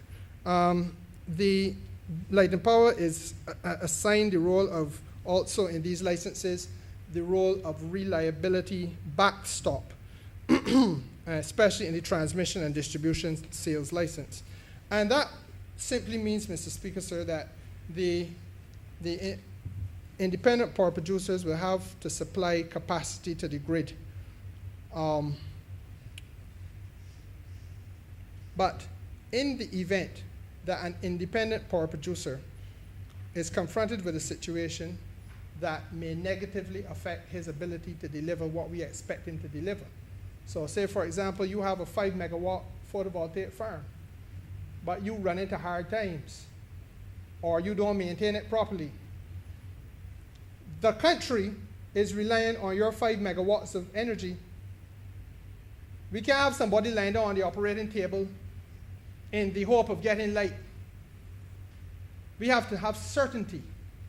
So if it is that you now are running into difficulty, you are required to make some reports to the Light and Power. And the Light and Power is required to make some reports to the Ministry of Energy so that they can oversee the process.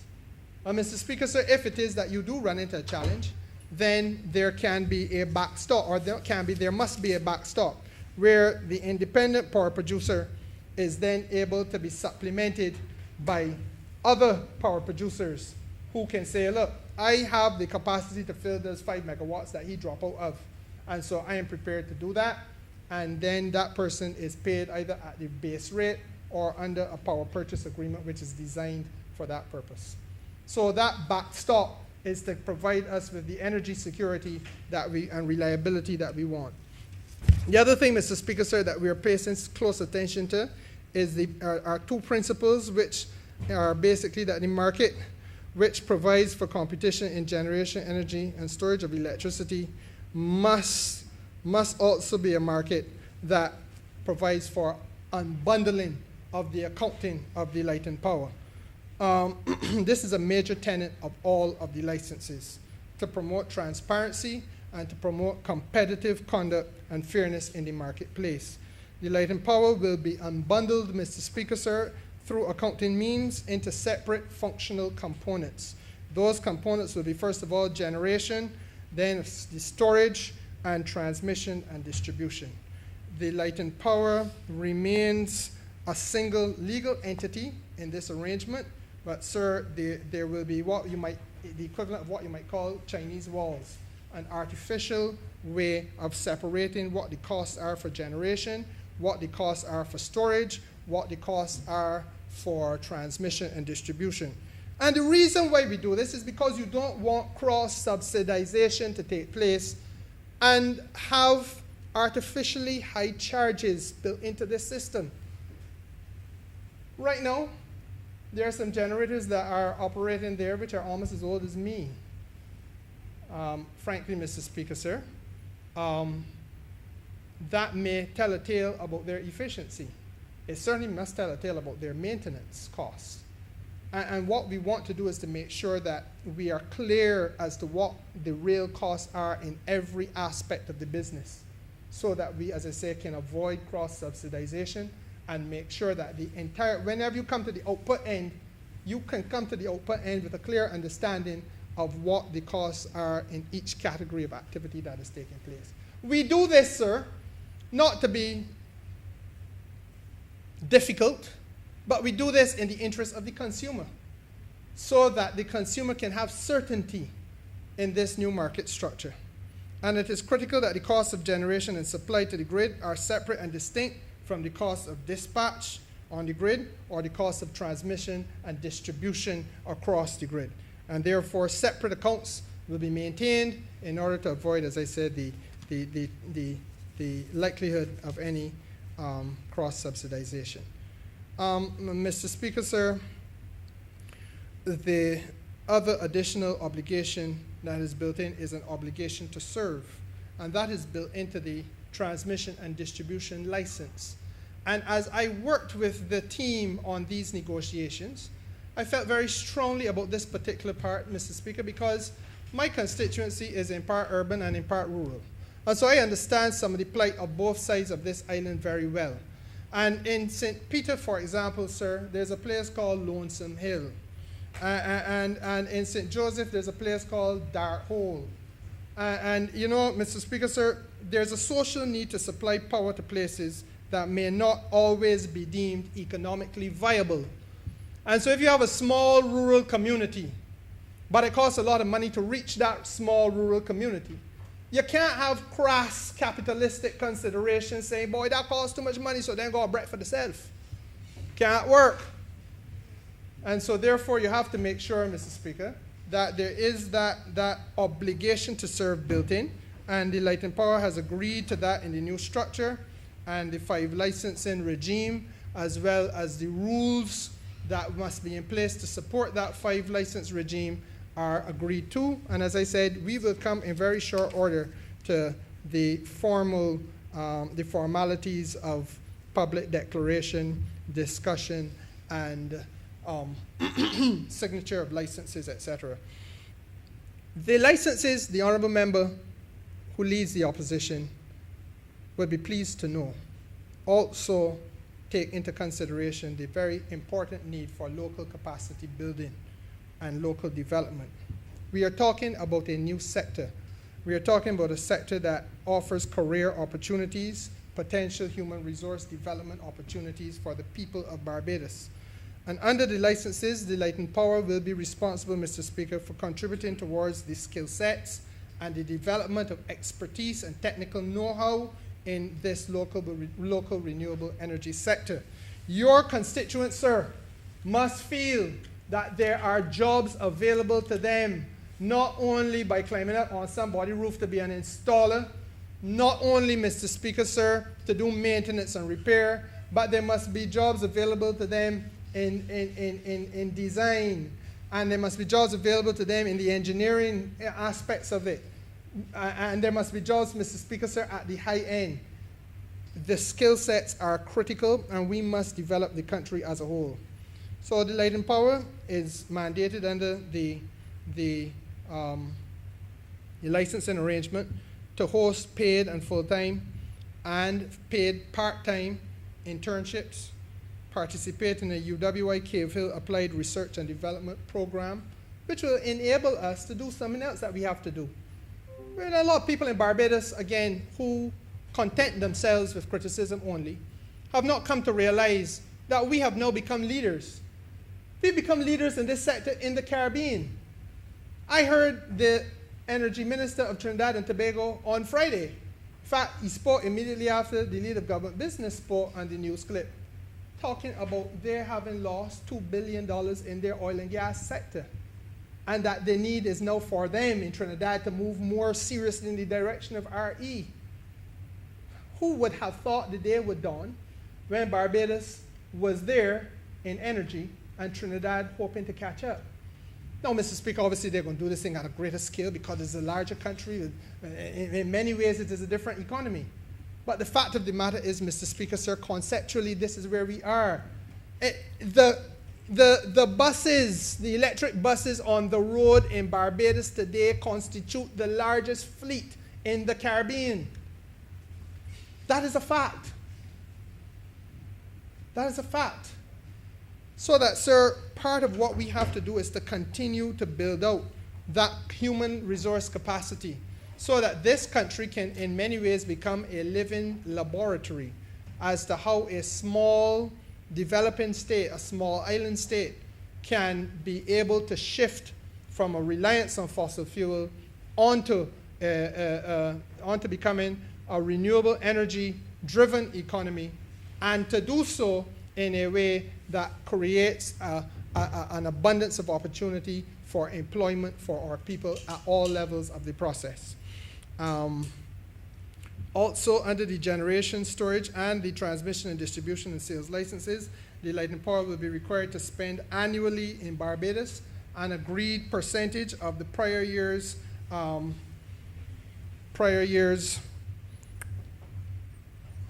income on research and development activities. And that will be towards the goal of assisting us to get closer to the 100% renewable energy. The other thing, sir, that I felt very strongly about in the licenses was decommissioning. And we made provision in the licenses for a decommissioning fund, which will sit with the Minister of Finance and the Ministry of Finance, but will be contributed to by the Light and Power. And quite frankly, sir, we are in the process of working out model power purchase agreements. And I would want to see that when you have investments made at utility scale, which is above 1 megawatt, then especially those very large utility scale ones, Mr. Speaker, sir, the decommissioning issues still arise. Let us make sure that we have them contribute to the decommissioning fund as well. Because, sir, one lesson that we learned in this country that we should all never forget is that sometimes you have these big players who are here, and then when once time comes that you have to pack up and go, or that you have to clean up after them, sir, the cleanup process is long, it is arduous, and it is frustrating, and it is exceptionally expensive. This government continues to grapple with one at the mobile site, even as I stand before you, sir. So I wanted, sir, to just take a few minutes to explain, as we were talking about renewable energy and energy efficiency, the broader context within which the government's work has been being conducted, certainly during the last 10 months, the 11 months that I have been minister. I feel, Mr. Speaker, sir, it is important to give the House, and by extension the country, an understanding of that which we are doing in the people's name, and that which, Mr. Speaker, sir, we are trying to achieve so as to ensure that this critical sector that impacts either directly or indirectly, in fact, not even indirectly, this sector impacts directly on every other sector in the Barbados' economy. And therefore, sir, we have to make sure that people understand what it is that is happening and must feel that they can become conversant with the new market structure, those ideas which may not be, with which they may not be so familiar, but those things, Mr. Speaker, sir, which will sooner rather than later become a day-to-day lived reality for them all and for us all. And so, Mr. Speaker, sir, if I go back then to the main bill, I want to ask, sir, that this House accept the proposed provisions of the bill. I want to ask, sir, that the House give it its fullest support in the interest of bringing efficient light into this country and within the context that we have outlined in the bill, so that we can once again take a very important step, not only to tidy up the reckless disregard of the last administration, but, Mr. Speaker, sir, to set a proper course for the future direction and development of the people of Barbados. I am obliged to you, sir.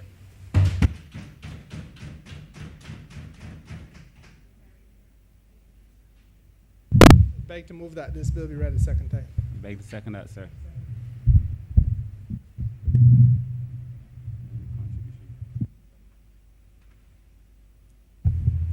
Honourable Leader of the Opposition. Thank you very much, Mr. Speaker.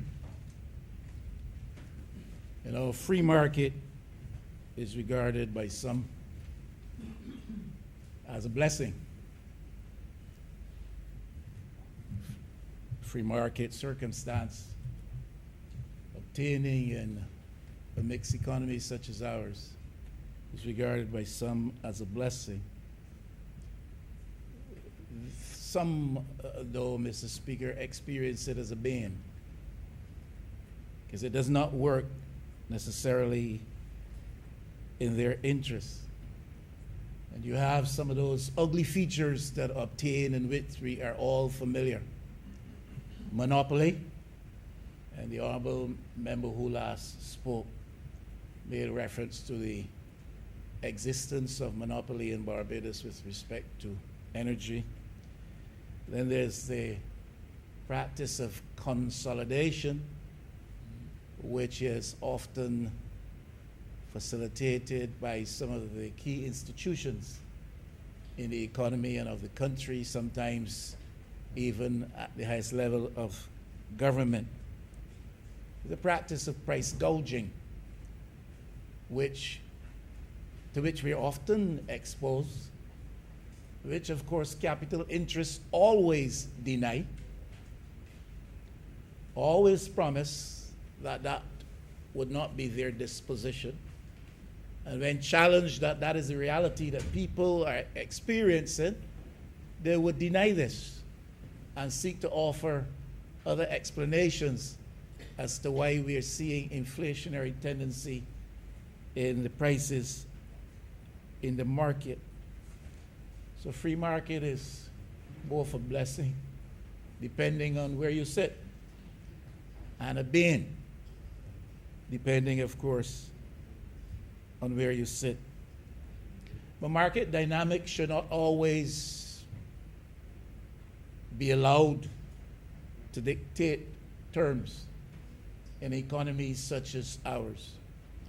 I would want to think, therefore, that the bill before the House today reflects the minister's view that the market dynamics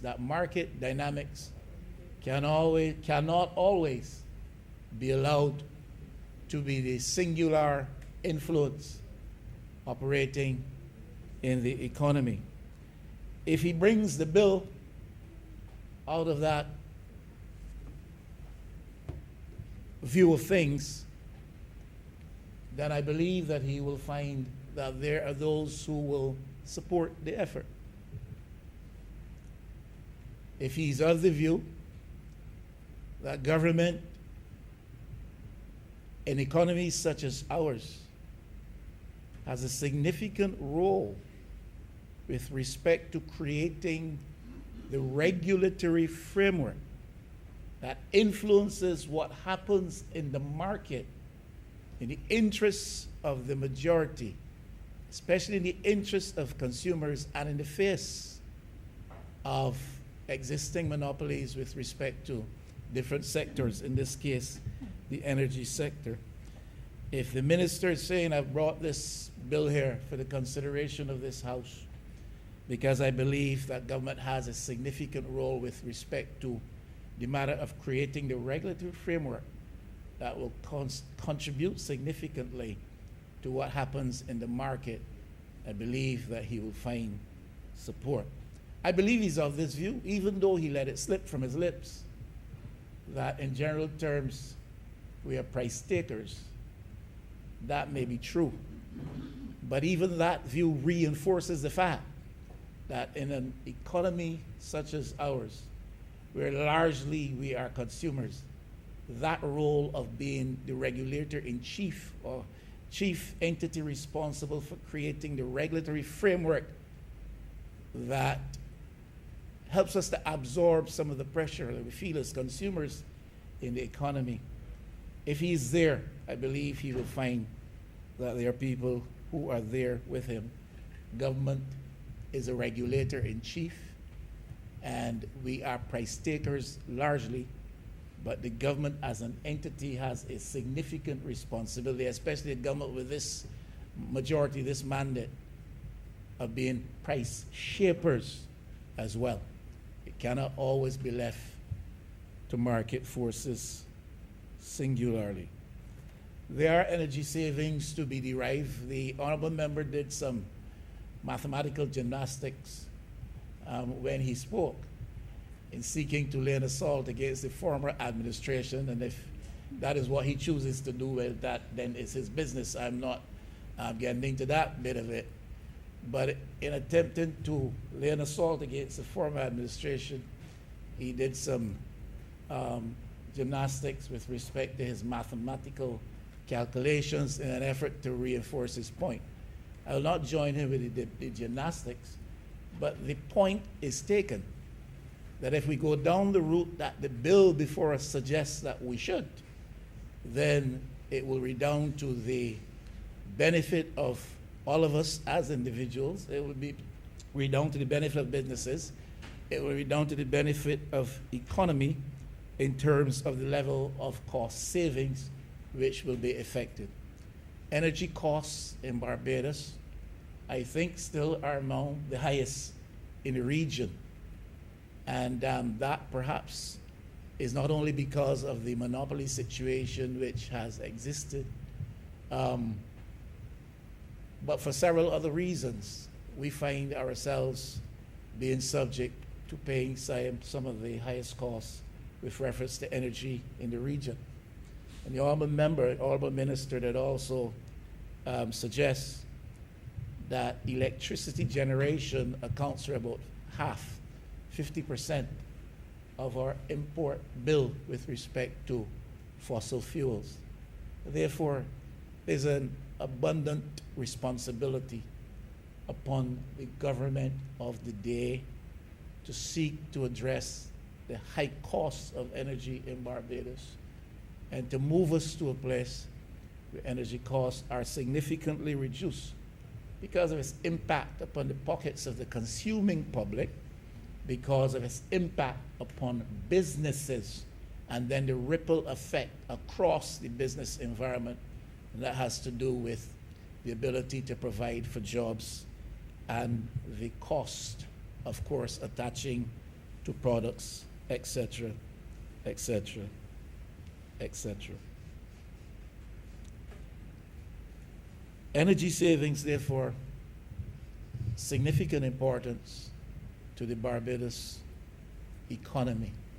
The high import energy bill, high import food bill are things that we need to, as swiftly as we possibly can, run away from and bring amendments and corrections to that type of situation. We need carefully to understand what is the required energy level for the output that we desire and move to that point. And I think the legislation is intended to help us to move in that direction so that we achieve what the minister calls efficiency. Efficiency in lighting, efficiency in lighting output. My honorable friend suggested, and rightfully so, Barbados is not alone in this. These are the trends that have obtained now for more than a decade, almost decade and a half, where regions and countries are going in this direction, where we're seeking to have significant improvements in energy efficiency with respect to the provision of lighting. And even countries who are energy producers themselves moving in this direction, far less countries such as Barbados, who are largely consumers in the energy market. So we are not out of step with what is happening in the world. Simply a matter of making the adjustments appropriately so to our domestic context. The Honourable Member talked about the importance of the reduction of carbon emissions in the atmosphere, etc. And I think perhaps that is really a point. It's a point that has to be made, but I think that sometimes it is a point that is oversold. It is laudable that we make the point with respect to carbon emissions. It is expected, and reasonably so, that we join and be in step with the rest of the world insofar as that is concerned, because at the end of the day, we are the ones who are most vulnerable and exposed to the turbulent changes, turbulent impacts coming out of emanating from climate change. But as a matter which, to me, is a bit oversold, because I do not know that, comparatively speaking, we generate the kind of carbon emission levels here that are of any significance when compared to what is happening in the wider world, especially in the industrialized world. It's a little oversold, though I accept that it is a point properly perhaps to be made in a discussion such as this. My concern is not so much addressing matters of carbon emissions. My concern would be that we do realize the cost savings, that we do achieve the efficiency levels that we want to achieve by amending legislation or introducing legislation that speaks to efficiency with respect to lighting output and lighting fixtures and lighting facilities and implements which are used. But I have a couple of other concerns which I would very quickly and briefly want to put on the table. These are the kind of matters which are often overlooked in discussions like these. The kind of things which are not necessarily immediately the focus of legislation when it comes to initiatives such as the one before us. We as a country still continue to struggle with the issue of productivity in the workplace in Barbados.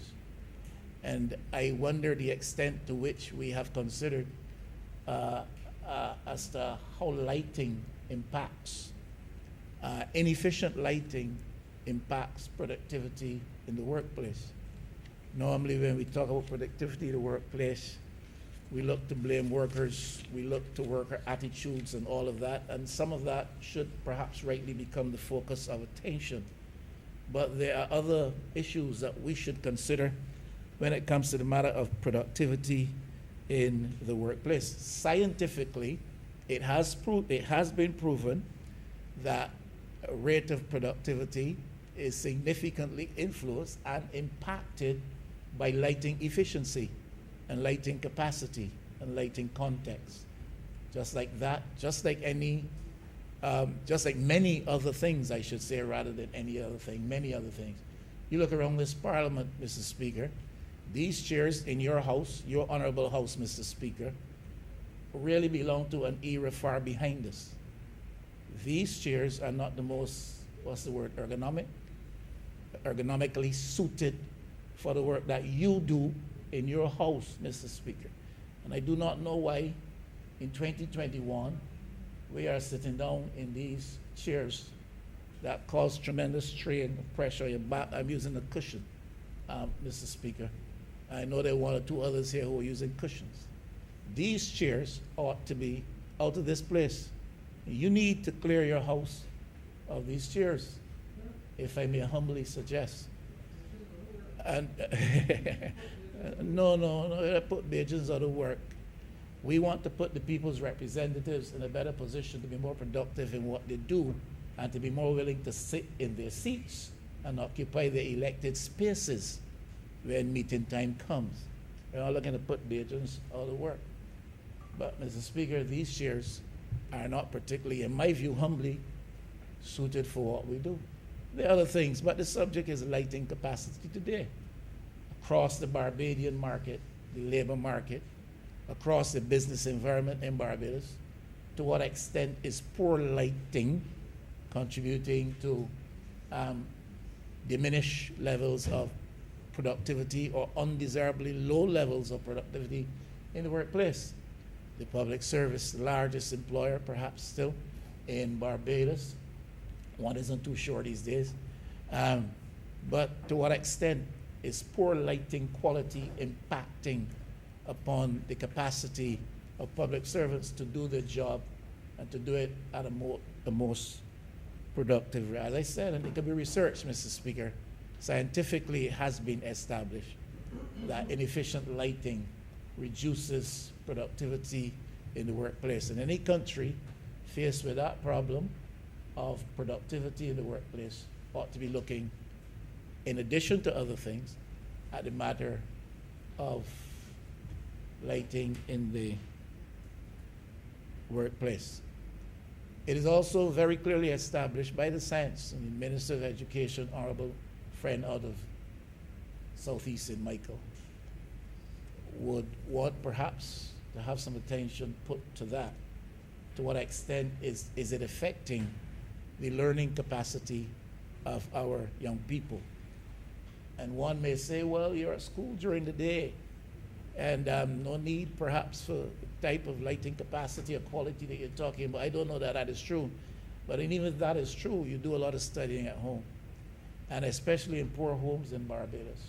Our children being affected by the lighting circumstance in which they find themselves.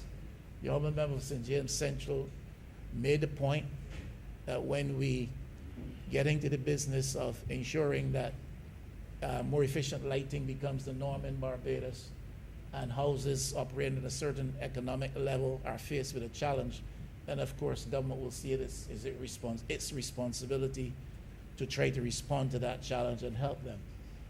The fact of the matter right now, our children are manifesting certain deficiencies or competency levels in learning, in assimilating that which is dispensed to them or shared with them, that to which they're exposed. And there could be a lot of reasons why this, and indeed there are a lot of reasons why this could be. But has any consideration, any study, any query, any inquiry ever been made to the impact of lighting? You may go from school where the efficient lighting is available, quality of lighting is acceptable and appropriate, but at home it is another story. And these things are a matter of science.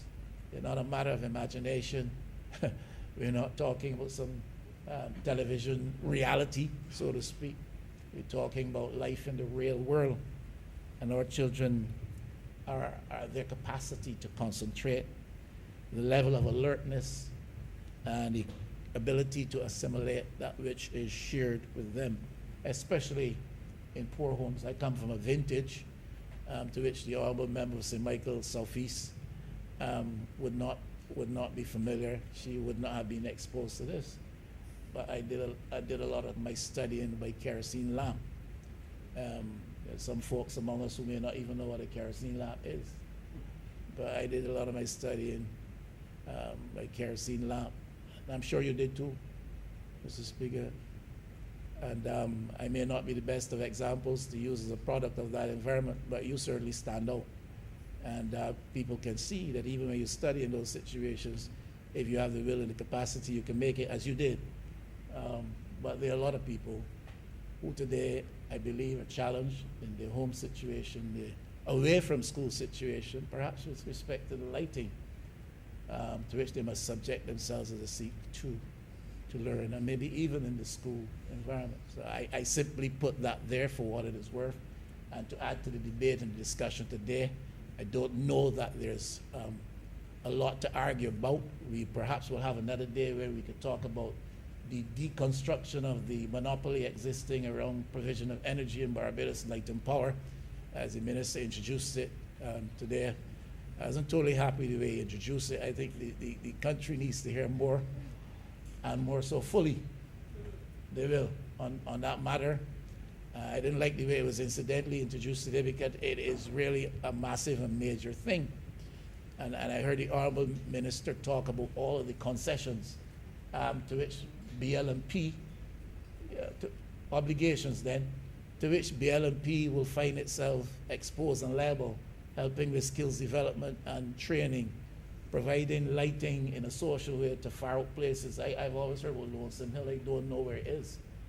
And Dark Hole, I know where Dark Hole is. And then there's some other obligation, research and development, I think he said. And like the power under the agreement is committing itself to all of these things, and we look forward to those commitments being honored. I have my fears, but we look forward to that, and we look forward to greater ventilation of the issue. So we're not going to argue a lot about the light and power and the deconstruction of the monopoly today. That time will come. But certainly the build out of a renewable energy sector, an expanded energy sector that's demonopolized, the allowance for entrance into that market, into that sector of domestic players, is something which is desired and desirable. I do believe that for the government to suggest a limit of 30% domestic participation is a misstep. I have heard attempts to to walk back from that and to suggest that that 30% is a base, is a minimum, and not a ceiling. And we hope that it is. But like I said, there's a discussion from them. But concern today, Mr. Speaker, how does this business of lighting efficiency or inefficiency, lighting capacity and quality, impacting the workplace with respect to productivity? How is it impacting our young people with respect to learning? And then we have now come into a cultural context where a lot of time is spent exposed to these newer screens, this newer, what kind of lighting? You call that blue light? I think you call that blue light. Not sure. You're brighter than me, Mr. Speaker. Minister Energy would know. But we're exposed to all these lighting with all these gadgets, the television, the laptop, the tablet, the desktop, even the phones, all these things. And our people, our young people, are spending a lot of time glued to this thing. We have now, to a large extent, shifted out of circumstance, out of necessity, to online learning. So more time spent before a computer screen, more time spent in front of the kind of light that is injurious to your vision, as I understand it. And I think that these are things that we have to be seriously concerned about. They're not the kind of things that excite some politicians, and they're not the kind of things that you go down the road and boast that the government is addressing because they ain't vote catching, perhaps. But hey, government's responsibility is to protect, firstly, its people, and to help to create the context in which its people are provided for. And therefore, I believe that these things are important, very important. So we have had exposure now to a culture where the norm is for young people to be glued to these screens all the time, to these gadgets all the time. And the question is, how is it impacting their vision? You grew up, Mr. Speaker, spending much time playing cricket. Maybe you played on Combermere Pass. I played a lot of cricket there, football there. Put some lashes in Combermere once in a football game, which I do remember very well. You can quiz me on that after if you want. And we were out there and developed physically and socially by physical activities that we're engaged, sporting activities. Our generations today are spending their time in front of these screens. Even in this place, when we sit here, I see people focused on screens because they're busy doing government's work. And they focus on screens. What's the impact on the eye health? And these things are important. Yeah, perhaps the last thing I would say, Mr. Speaker, you see this business of these big, bright, beaming white lights? It's becoming, Mr. Speaker, more than a nuisance. It is a veritable hazard on our roads at night. People drive seemingly an attitude of indifference. Used to be a time when cordially you dim your lights approaching somebody. The fellas hardly do it now. Thank God for those who do. But if you drive at night, and I suspect that you do, Mr. Speaker, you run into this. And I wonder any consideration. I've seen elsewhere, not white light, but yellow light. Yellow lighting on vehicles.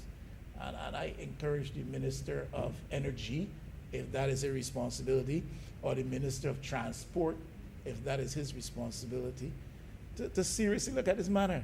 This white light is totally unnecessary. With the number of vehicles on the road, with the narrowness of our roads, the speed at which people travel, and the indifferent attitudes that are coming in, we need to do something about this. I do not know the extent to which blinding light at night would have caused vehicle accidents in Barbados or even road fatality. I don't know. But I just know that I have seen elsewhere, and it is less harsh on the eyes. I don't know if you've ever seen it, Mr. Speaker. But I think, I'm not good on colors, but I think it's yellow light. And you still see where you're going, but you don't offend or expose other people to the dangers that we have to face here. I look forward to hearing more on the deconstruction of the monopoly around provision of energy in Barbados. And I do look forward that when that time comes, that the company in question would honor all its obligations to the government and the people of Barbados. Although my faith my faith is weak. I do look forward that we have that expansion in the energy sector, as the minister intimated, and he talked about all kinds of energy on land and energy sources on land and on sea and in the air. We look forward to those days. Barbadians must be moved and brought to a place of a better quality of life. And it is not beyond truth to suggest that the efficiency with respect to lighting is a consideration that has to be properly taken on board. Thank you, sir. Honourable Leader, Government Business. Thank you, Honourable Speaker. Let me at the outset say thank you to the Honourable Minister and member for St. James Central for making what is often a very complex subject seem so very straightforward. To bring a bill here about the control of inefficient lighting, for the most part, most Bajans will probably say, but what is that? Yes, Because there are those of us who know that there are some people who, despite having a structure to live under, may not even have electricity within the households. And we discovered, even through the early stages of the pandemic, many children as well in homes where the issue of having a device was further compounded by having a device and not having anywhere to plug it into. And we all know what that experience and the inequalities that have been flagged up by the system have pretty much taught us. But inefficient lighting in the context of our society at this point in time, and Minister Simmons has indicated, the journey that we have come along to get to this point, one which I recall certainly being in the other place in Bridgetown, and hearing the then administration speak about energy in a way which gave us all, I would have to say, a tremendous set of hope. There was really no divide on either side as it relates to the need to have an energy policy, or the thrust with which government and the pace at which government should move in being able to accelerate the energy program. But it is unfortunate, as with most other areas of the last administration's tenure, that this has been allowed to languish for so long, and really we have again been playing catch up in trying to get the wheels of energy sector moving yet again to be able to redound to the benefit of all Barbadians. Put simply, we are replacing the incandescent bulbs with what would be termed the inefficient lighting, more LEDs within the households. I think for the most part, as often happens, Barbadians tend to not wait on government and have perhaps done their own research, understood that this is an area which can bring down their electricity bill, and many of them have essentially moved in that direction. But it still requires that government tidy up that which has not been put in place to make sure that it is clear, not only in sending a signal to average households and Barbadians, but certainly to the global community, that Barbados is serious about energy sector, that it is serious about reducing the carbon emissions, that it is serious about its energy policy, and therefore that we will do all within our power as a small nation to be able to ensure that we comply with the international standards. For the most part, the larger companies have started to place bans and started to phase out incandescent lighting, and really we are, in a sense, I won't say playing catch up, but we are legislatively now putting the mechanisms in place for a framework within which the suppliers of these incandescent bulbs will have to operate. I recall many years ago when we spoke about this in parliamentary group, I joked about the fact that the last administration, in an effort to create the interest in the energy sector, donated several bulbs, electric bulbs, LED bulbs, to several households through the constituency councils at the time. And it was more of a political move as opposed to doing all of the other things that were necessary to be done in order to make that transition for persons to have energy efficiency within their households. Because to give somebody a bulb, but then you haven't ensured that the upgrades are done to the household, or you haven't provided the necessary framework to make that transition, in itself speaks volumes in terms of the focus of the then administration. But we didn't just talk about energy. We came to office, and despite all that had not been done, we picked up the mantle. Both ministers have both, the current minister and the predecessor have both picked up the mantle and run with it and tried to get things back on track. And so what we've seen over the course of the last few years is obviously a transformation of the energy sector, building on what has been started, but certainly beginning to flesh out the makings of a sector from which money can be generated for the economy, but also that business people are also able to make a living, that our young people in particular are able to enter another field that is obviously ever-changing, and therefore that we can see the efficiency in terms of lighting that the country requires. I recall even during the last by-election, can't say that I heard the buses passing, but there was certainly a level of glee in the hearts of many Barbadians as they saw electric buses, one of the largest fleets to be purchased in decades, at political meetings, moving through the country. And I know that many Barbadians are pleased to know that we took it upon ourselves to solve that problem as it relates to the transportation situation in this country, not simply by purchasing a bus or repairing a bus, but a government that understands as well that in order to purchase the buses, you have to also plan for the future as well. And therefore, it was important that the type of buses that we brought to the country were such that we were able to stand here boldly today and speak to a wider policy in energy that this administration has embarked on. But it hasn't ended there, because the interesting thing, I heard the Honourable Leader of the Opposition speak to schools and looking at energy efficiency in schools and whether productivity is affected by a poor lighting situation. And you know what is interesting is that since last year, we've been looking at this issue within our schools. It's not just the teaching profession that has been affected by the poor lighting, but also our students as well have been impacted by poor lighting in classrooms. Many of the schools, as you're well aware, Mr. Speaker, have been in a very poor state for several years. We have been embarking on a very ambitious program year by year to try to improve the conditions. And it's not just the roof structures and the painting of the buildings or erection of murals and boards at the schools, but we've also been looking at the very conditions that students and teachers have to operate in. And therefore, government committed the sum of $4.4 million to start the process of electrical upgrades across our schools. Now, I want the Honourable Member and Leader of the Opposition to understand that that is really a drop in the bucket. And I want the country to understand that that is but a drop in the bucket for what it is that needs to be done in this country across our school plans. But in addition to the 4.4, obviously we have had to do all of the other extensive repairs.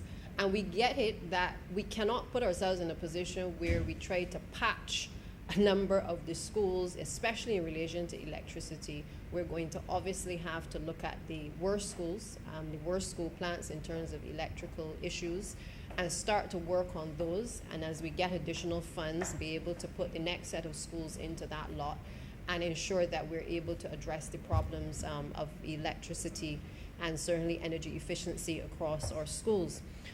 The survey that we did in relation to many of the schools, they were all common denominators. Over the years, without proper planning, obviously the breakers have become increasingly overloaded. Expansion to the plant has been very ad hoc, and that has meant that with the ad hoc vision for the expansion of school plants, you've ended up with more loads than are necessary on a number of the breakers.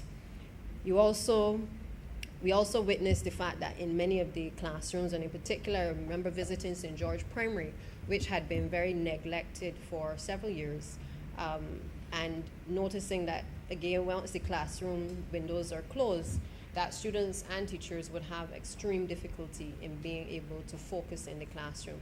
And especially as the bad weather comes in and there's heavy rains, the windows are closed for that reason. And again, it has made the inability of our teachers and students to operate in that type of environment obviously very difficult. We've also had issues with the fittings being very old. You go into some classrooms and you see those kind of box fittings, not the nice ones that are in this building, and in many other of the government buildings now. but you found that there were a lot of those heavy fittings that were in place, or in some cases, the incandescent lighting that was in the classroom environment. The other issue that we encountered was also that the security lighting on the buildings was not functioning. You have many of the old electrical fittings on the outside of buildings, but when you visit the schools, oftentimes the fittings are not working, or in some cases, they're not properly connected to the electrical areas. The schools, in many cases, require the additional sockets, and I recall as well going to several classrooms and encountering that the electrical supply in a particular classroom was disconnected. And why? Because on the one hand, there is some who feel that it's a distraction to have the children trying to charge their phones or trying to charge their devices. But the truth is that in many cases, it was also because of the electrical issues that presented themselves at the school, and it was felt that it was probably better to have the supply in those particular areas shut off for that purpose. So in response to all of that, we have determined that we will start with about 7 schools for this summer. Those schools at the primary level being St. Christopher Primary, Welch's Primary, Wesley Hall Primary, Westbury Primary, St. George Primary, St. John Primary, and Belmont Primary. And it is not just, Mr. Speaker, a case of only doing electrical upgrades, because I want the members of the public to understand as well that when we do upgrades to electrical issues on the plant, there's also a component that requires us sometimes to impact on the civil works within the same plant as well. And so some of the works will see the upgrades to the security system. It will also allow us to see upgrades to the cameras within the schools, and to ensure that there's adequate lighting at the plants, and that children can now once again be able to utilize and to charge devices within the classroom as we move towards more and more concepts of smart classrooms for our children to be able to operate in. The last school which I will mention, which will be also able to have an electrical upgrade to some aspects of the plant, is the Wilkie Cumberbatch Primary School. Mr. Speaker, over the course of the last few months, we've been plagued with some challenges there at the school. In particular, the heavy rains, I believe last year, would have impacted what was already a very deteriorating structure at the school. And one of the schools, I must tell you, that was due for a full rebuild, but regrettably, that financing was lost in the last decade. So we have been now also yet again plagued with the situation where we have the responsibility to replace almost an entire floor of the main block at that school, but at the same time to carry out some electrical upgrades to that property, and indeed to ensure that we have some energy efficiency at the institution as well through the upgrades with the LED lighting. But at the same time, we will be able to take some of the money from the savings on VAT on the electrical upgrade project to be able to put into the Wilkie Cumberbatch School. So that will give us a total of 8 schools that for this domestic summer program in the coming year, that we will be able to target for full electrical upgrades to the school plan. Now, it is not just in the primary schools that we are working with the Ministry of Energy, certainly to be able to assist the ministry to embark on government's transformation program in the energy sector. Obviously, we have the relationship with the several government buildings that fall under the portfolio. The Ministry of Education, I believe, is due shortly to have some retrofitting in terms of its electrical fittings. And again, that speaks to the wider position of government, that government buildings themselves, you have to lead by example. And therefore, our government buildings must be properly equipped with the necessary energy efficiency if we are going to say to the general public that they too must also join us in ensuring that these things are done. We also have taken the position at the level of the Samuel Jackman Prescott Institute of Technology that when it comes to training of our young people, of our people generally, that we must have an institution that responds to the growing demands of the sector. And we've had several meetings, we've had several discussions with the Ministry of Energy about how to ensure that our students are properly trained to not only maintain the electric buses, but also to address the issues relating to the photovoltaics and become installers of these pieces of equipment, and also to ensure that they can be the roof fitters as well with the photovoltaics also. And we've started that training because the buses didn't just come and we placed them on the road. We also had a program at SJPA to ensure that people were adequately trained to be able to continue to maintain and to certainly repair these vehicles. The last project that at the moment that we are working on with the Ministry of Energy in the energy sector is the replacement, or rather the installation of photovoltaics on about 21 secondary schools, and that is one that we are working very hard, both ministers and both ministries, to ensure that we are also able to embark on during the upcoming summer months as well. That will be a considerable saving to the government of Barbados generally, and certainly a tremendous benefit to the Ministry of Education, because I'm hopeful that any savings made from energy can then be diverted back into the Ministry of Education to help us to deal with a number of the infrastructural issues that are continuing to confront us in this particular sector. But, Mr. Speaker, before I pause on this one, because my intervention was really to show the synergies that are taking place and the foresight that is taking place in relation to government's agenda in the energy sector. I want to raise an issue that certainly troubles me, and I suspect troubles many of my other colleagues, and it relates to the issue of households having to confront this challenge of not being able to pay their electricity bills. And you know, every day I get a call from somebody, you know, expressing concern about the electricity having just been cut. And oftentimes you find that people, they hope, they wait until the bill is at that point where it has been disconnected to seek intervention, because they always hope that they can find the resources to be able to pay the bill. But in this environment, while the players in the market have facilitated, for the most part, the very early stages of COVID, I want to make the appeal to the company that has a responsibility for being the entity that sends out the bills, to re-examine the approach to households in relation to the payment of electricity bills, because it has a direct impact certainly on my ministry when electric supply is cut off, because I have children in households that then cannot access the electricity. Now, I will not support anybody being able to earn a living and not pay their bills. That is not what I'm saying, sir. But I'm simply saying that we are in a very difficult environment right now. Many people are still not working. I don't think that we're in an environment where if people could pay, they would refuse to pay. But there are genuine cases that are coming to the fore that all of us are well aware of, where I do feel that there needs to be a little bit more leniency being exercised by the entity responsible for light in this country. And I know that, you know, the interventions certainly that I have made, I've been met with very good, you know, customer interaction, appealing on behalf of constituents.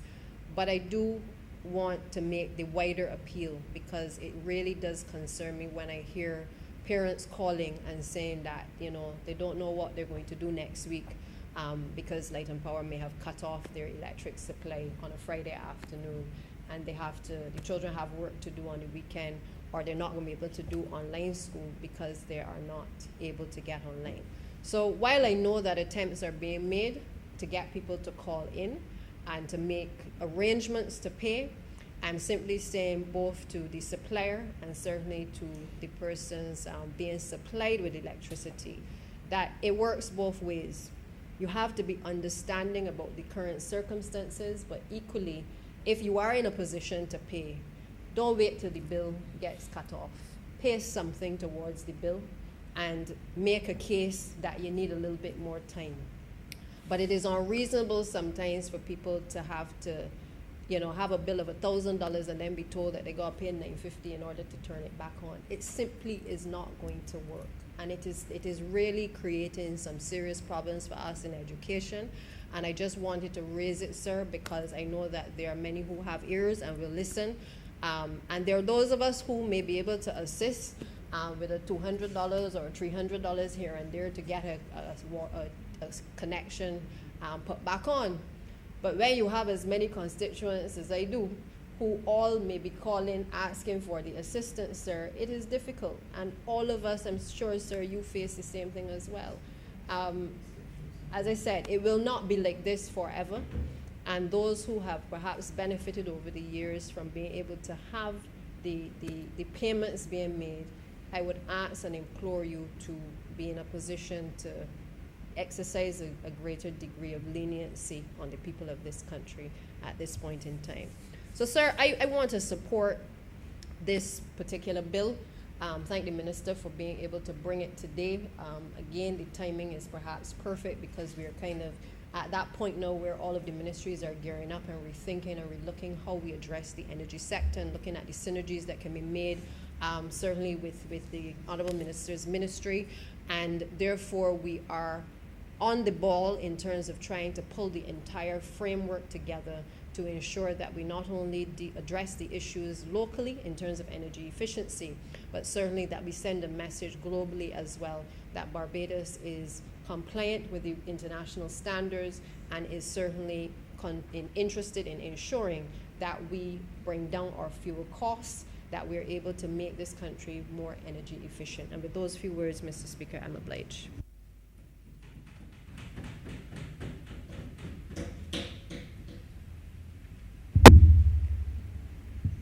Mr. Speaker, I beg to move the suspension of this sitting until 2 p.m., please.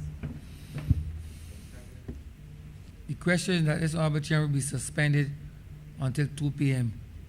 All those honorable members in favor, please say aye. Those against, please say no. Me think the ayes have it. This honorable chair will stand suspended until 2 p.m.